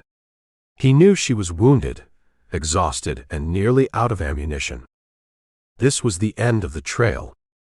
Jennie pushed herself up, her back against the rough wood of the wall. The pain was a dull, constant roar now. Her vision was blurry at the edges. She raised the colt with her good hand, but it felt impossibly heavy. Sample took a canteen from his saddle and drank from it, a long, slow drink. Then he unstrapped it and set it on the ground in the open. He took a small cloth-wrapped bundle, food probably, and set it next to the canteen. A peace offering. A final move in their deadly game. He was giving her a choice. Surrender and live. Or stay in the shack and die of thirst and infection. She watched him, her mind struggling through the fog of pain. He wasn't a Pinkerton. He wasn't there to execute her. He was a lawman. A different kind of animal. He wanted her alive. He wanted her to face Judge Parker's justice. She thought of Jack, dead on the mesa. She thought of Bitter Creek, dying for her. She thought of the farm boy Clarence, who she had sent home. She thought of the deputy she had shot in the alley in Muskogee. His face full of surprise and hurt. She was so tired. Tired of running. Tired of fighting. Tired of being little Britches. Her hand, holding the colt, began to tremble. Sample started walking toward the shack. He moved slowly, his hands held away from his body. He was giving her every chance. 50 yards. 40. 30. He was a clear target now. An easy shot, even for a wounded woman with a trembling hand. Her finger tightened on the trigger. Then she lowered the gun. Not all the way. Just enough. She took a deep, ragged breath. With her good hand, She reached for a loose rock on the floor beside her. It was the size of her fist. It was all she had left. As Eldridge Sample took another step toward the doorless opening of the shack, Jennie hurled the rock with all her remaining strength, not at him, but at the brittle sun-rotted support beam holding up the last piece of the roof right above the entrance. Chapter 23. You missed. Eldridge Sample's voice was calm, coming from just outside the doorless frame of the line shack. The heavy roof beam, struck by Jennie's rock, had cracked with a sound like a gunshot and sagged, but it hadn't fallen. A slow trickle of dust and dried mud rained down from it. "Wasn't aiming for you," Jennie called back, her voice a raw rasp. She was on her knees behind the one good wall, the Colt held in her right hand, her left arm a useless burning weight. "I know," Sample said. "You were aiming to make a point. You're good at that." He paused. "You're also bleeding through that shirt. Infection sets in fast out here. In a day, you'll be too weak to lift that gun. In 2, you'll be dead." "Then you'd better come in and get me before I spoil," she said. She heard him move, not toward the door, but along the side of the shack. He was circling, testing the walls, looking for a weakness. She was doing the same, her eyes scanning the broken slats of the wall in front of her, looking for a firing angle. The game wasn't over. It had just moved to a smaller board. "Why'd you shoot the man on the roof?" she asked, her voice loud enough to carry. "He wasn't part of the deal." Sample's voice came from a different spot now, closer to the back corner. "What deal?" "The one where I bring you back alive," he said. "The Pinkertons, they had a different arrangement. Paid for by your friend Dan. He wanted you erased, not arrested." So that was it. The final piece. Dan hadn't just betrayed her to the law, he'd hired her executioners. And Sample, the man hunting her, had stepped in the way. The irony was a bitter taste in her mouth. "You're a strange kind of lawman, Sample," she said. "I was Frank Hedges's partner," he said, as if that explained everything. Frank was a good kid. He wasn't a killer. He deserved to go home to his wife. The old man with the shotgun, your friend Jack, he took that away. But you shot the counter. You gave Frank a chance he didn't take." "He recognized the safecracker," she said, remembering. "I know." Frank was green. He saw a familiar face and forgot he was in a gunfight. A fatal mistake. "But you didn't make one." "Not then." He was quiet for a moment. "I owed it to Frank to find out what kind of person it was who gave him that chance." "And what did you find out?" she asked, shifting her position, trying to ease the fire in her shoulder. "I found out you're 2 different people," Sample said. His voice was right outside the wall now, just a few feet away. "There's the girl who plans a job down to the last detail, who thinks 3 moves ahead. Then there's the other one. The one who stands up in the middle of a firefight and starts shooting from the hip because somebody hurt her friends." He paused. "The first one is a genius. The second one is going to get you killed." He was right. He had seen it all. He had read the story she'd left written in blood and spent cartridges across the territory. "I'm still here," she said, more to convince herself than him. "You're still here," he agreed. "But you're out of moves, Jennie. The shack is surrounded by 100 yards of open ground. Your horse is dead. You've got a hole in your shoulder and maybe 3 rounds left in that Colt. I've got a full canteen, a rifle, and all the time in the world." He was laying out the facts, not gloating, just stating the board as it was. It was a kind of professional courtesy. He was respecting her enough to tell her exactly how she was going to lose. "So what now, lawman?" she challenged. "You going to wait for me to die of thirst?" "That's an option," he said. "Or you can walk out that door, leave the gun behind, and we can ride back to Fort Smith. You'll get a doctor. You'll get a trial." "I know what kind of trial Judge Parker gives," she shot back. Maybe, Sample said. But it's a chance. It's another move on the board. Staying in there, that's the end of the game. She looked down at the Colt in her hand. 3 bullets left. 1 for him. 1 for herself. And 1 to spare. She thought of Jack. You're either smart or you're dead. The smart move was to walk out. To live. To fight another day, even if it was in a courtroom. But the other part of her, the reckless, angry part that had stood up on the mesa, that part wanted to see this through. It wanted to see who was faster. Who was better. It was a matter of pride. You tell me something first, Sample, she said. Why save me? Why not just let the Pinkertons have me? It would have saved you a lot of trouble. She heard him shift his weight on the other side of the wall. Because Frank wouldn't have wanted it that way, he said, his voice softer. And because I don't get paid to watch hired guns do my job for me. He paused. And maybe because I wanted to see how the game ended. Between you and me. There it was. The truth. It wasn't just about the law. It wasn't just about Frank Hedges. It was about the chase. It was about 2 masters of their craft finally meeting. He had respected her enough to hunt her properly, and he respected her enough to want the final confrontation to be his and his alone. A strange sense of calm settled over her. The pain in her shoulder seemed to recede. The exhaustion fell away. There was only this shack, this man, and the final move. All right, Sample, she said, her voice clear and steady now. You want to see how it ends? I do, he said. Then stop hiding behind the wall. There was a long silence.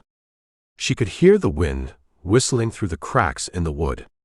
She could hear her own heart beating, a slow, steady drum.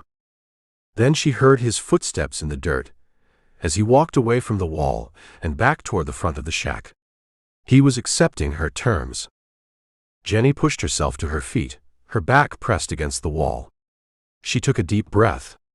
She held the Colt in her right hand, the grip slick with sweat. This was it. No more running. No more hiding. Just one last draw. She heard his footsteps stop, placing him just outside the doorless opening. He was waiting for her. With a final, ragged breath, she spun around the edge of the wall and stepped into the light. Chapter 24. You're favoring your right side. Eldridge Sample said it like he was commenting on the weather. He stood 20 feet away, a silhouette against the dying sun, his Colt held loosely at his side, not aimed. He hadn't flinched when she'd spun around the wall. He just waited, watching her. Jennie kept her own pistol up, the barrel leveled at his chest. The weight of it was immense, a physical effort to keep it from drooping. The world was a blurry, rust-colored haze around the edges of her vision. My right side still works, she said, her voice thin. For now, he agreed. But you're bleeding out. I can smell it from here. Iron and dust. He took a slow, deliberate step to his left, forcing her to pivot, to put weight on her screaming muscles. You got 3 rounds left in that gun. I counted your shots in Muskogee. One of them's got your name on it, she bluffed. Maybe, he said. But which one? The first? Or the last? He took another step, circling her like a patient wolf.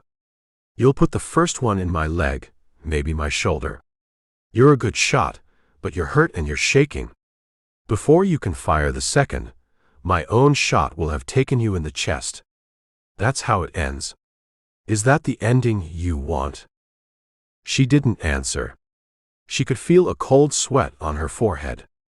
The front sight of her Colt wavered, blurring in and out of focus. He was right. He had already played this out in his head. He knew her moves better than she did. Or, he continued, his voice still calm, still reasonable, you could save those last 3 bullets. You might need them for Judge Parker's courtroom. I hear he's a hard man to convince. He stopped moving. He stood in the open, giving her the best target she was going to get. It was a gesture of ultimate confidence or ultimate respect. He was giving her the choice. He was letting her decide the end of their game. She thought of Jack. The smart move. She thought of Bitter Creek, dying for nothing but her own rage. She thought of the endless, dusty trail behind her and the gallows that waited in front. She was tired. God, she was tired. Her thumb, slick with sweat, moved to the hammer of the Colt. She pulled it back. The sharp, oily click was the loudest sound in the world. Sample's eyes narrowed slightly. His own gun came up just a few inches, ready. This was it. The final move. Jennie held his gaze. She saw no fear in his eyes. No anger. Just a kind of weary, professional readiness. He was a man doing a job. He had followed her, learned her, and cornered her. And now, he was waiting for her to do the inevitable. With a slow, deliberate motion, she turned the Colt in her hand, pointing the barrel at the empty sky. She squeezed the trigger. The gun bucked, the roar deafening. She fired again. And again. 3 shots fired into the vast, indifferent twilight. The sound echoed off the rocks and faded, leaving a ringing silence behind. She opened the loading gate, her fingers clumsy, and ejected the 3 spent cartridges. They fell into the dust at her feet, little brass tombstones. Then she let the heavy pistol drop from her numb fingers. It landed with a soft thud, inert and useless. It was over. Sample watched her, his own pistol still raised. He didn't move for a long moment. He just watched as the fight seemed to drain out of her, her shoulders slumping, her body swaying with exhaustion. Then he lowered his Colt and holstered it. He walked forward, retrieved her gun from the dust, and tucked it into his own belt. He stopped in front of her. She didn't look at him. She just stared at the ground, at the spent cartridges. "You made the smart move," he said quietly. He went back to his horse and returned with the canteen and the cloth-wrapped bundle of food. He handed her the canteen. Just a little at first. The water was warm, but it was the best thing she had ever tasted. It cut through the dust in her throat and seemed to bring the world back into focus. She drank, then handed it back. He unwrapped the bundle. It was jerky and a piece of hardtack. He broke off a small piece of the bread and gave it to her. She chewed it slowly, the simple act of eating an enormous effort. "Let me see that shoulder," he said. She didn't protest. She let him gently cut away the blood-stiffened fabric of her shirt. He examined the wound with a practiced eye. "It went clean through," he said. "You're lucky." Another inch to the left, and it would have shattered the bone. He took a small flask of whiskey and a clean cloth from his saddlebags. "This is going to hurt." He poured the whiskey over the wound. The pain was a clean, white fire. A scream caught in her throat, but she bit it back, her body rigid. He worked quickly, cleaning the wound and packing it with a fresh bandage, his touch surprisingly gentle for a man with such hard hands. When he was done, she felt dizzy and weak, but the sharp, jagged edges of the pain had been dulled. "We need to get moving," he said. "We'll ride double until we can find you another horse." He helped her to her feet, his hand firm on her good arm. She leaned on him, all the fight, all the pride, all the rage gone, leaving only a vast hollow emptiness. She was no longer little Britches, the petticoat terror. She was just Jennie Stevens, an exhausted, wounded girl who had run out of trail. He led her to his sorrel. He mounted first, then reached down for her.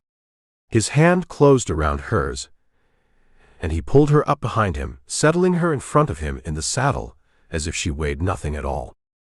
He nudged the horse into a slow walk, away from the line shack, away from the dead horse, away from the ghosts of her past. As they rode out of the clearing, Jennie didn't look back. She just leaned her head against Sample's broad back, the steady rhythm of his horse a slow, rocking cradle, and for the first time in years she closed her eyes. Chapter 25.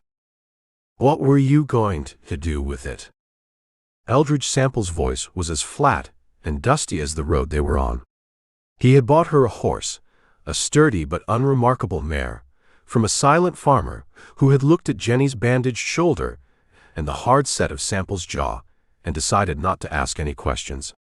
For the first day of their long ride to Fort Smith, they had ridden in silence, separated by a professional distance and the ghosts of the men who lay dead behind them. "The money?" Jennie asked, her own voice still a stranger to her, rough from disuse. "I was going to buy a piece of Mexico." "Mexico's a big place," Sample observed. "I only needed a small piece of it," she said. "One that didn't have any people in it." He nodded, accepting that. He didn't preach. He didn't judge. He just rode beside her, his presence as constant and unyielding as the horizon. He had cuffed her right wrist to his left, the chain between them long enough for them to ride comfortably, but short enough to be a constant reminder of her new reality. "He taught you well," Sample said after another mile of silence. "Who did?" "The old man. Jack." Sample shifted in his saddle. "The way you doubled back on your trail after Red Fork, the way you use high ground. That wasn't something you learned in a boarding house. That was learned from someone who'd spent a lifetime running." "He told me the first rule of running is to know when to stop," Jennie said, a bitter edge to her voice. "I guess I wasn't a very good student." "You were his best student," Sample countered. "You're still alive." They made camp that night by a slow-moving creek. Sample built a small fire and handed her a piece of jerky. He uncuffed her so she could eat. The trust between them was a strange, unspoken thing. She had no gun, and he knew she was too weak to run. He was the lawman, and she knew he wouldn't shoot her in the back. They were enemies, but they were the only two people in the world who understood the game they had just played. "How did you find me?" she asked, staring into the flames. "After Coffeeville." The trail was cold. "You think like an outlaw," Sample said. "You think about trails on the ground. I started thinking like you. I didn't look for where you'd been. I looked for where you'd go." He took a sip of coffee from a tin cup. "You were hunting Dan, but you were also running from the ghost of that Deputy Hedges. You were leaving a trail of bodies, but you were trying to prove to yourself you weren't just a killer. So you let the farm boy go." "Clarence." Jennie looked up, surprised. "I found him," Sample said. "He was scared to death. Told me the whole story. About how you sent him home. It wasn't the move a cold-blooded killer would make. It was the move a person makes when they're trying to balance the ledger."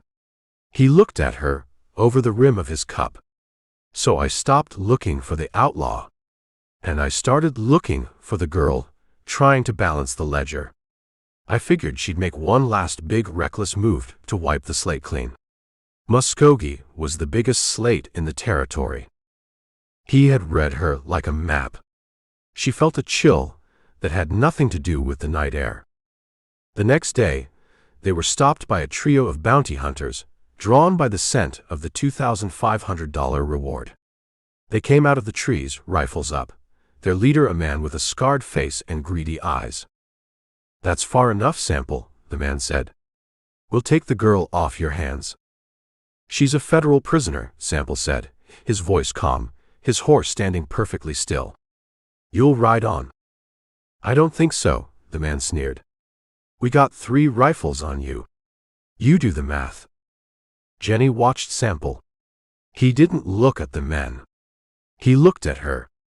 "You know," he said to her, his voice conversational, "the problem with men like this is they talk too much.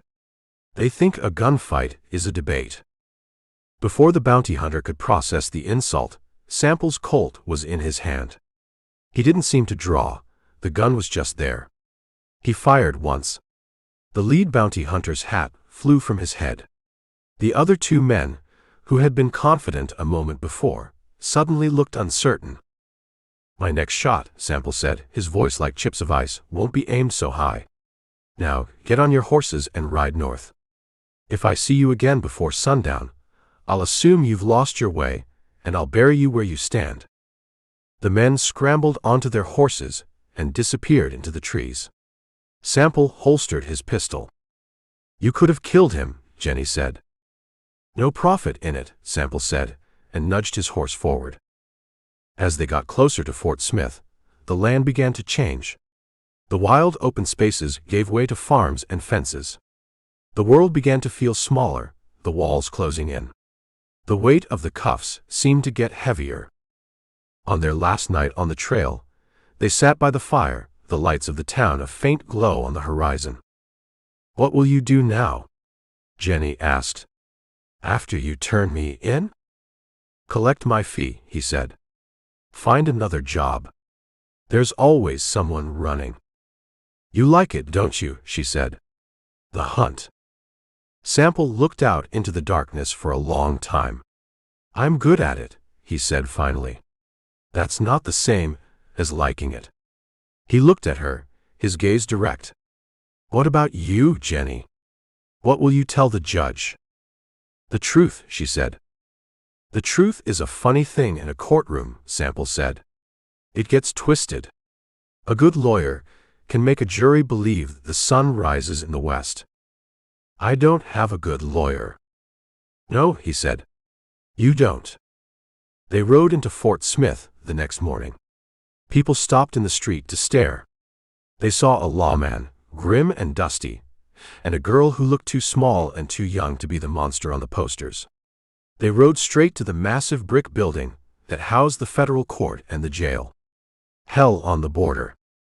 Other marshals came out to meet them, their faces a mixture of relief and curiosity. They took the chain from Sample's wrist and put a second cuff on Jennie's. The cold steel felt final. Sample stood back, his job done. He looked tired. He looked for the first time like he was carrying a weight as heavy as hers.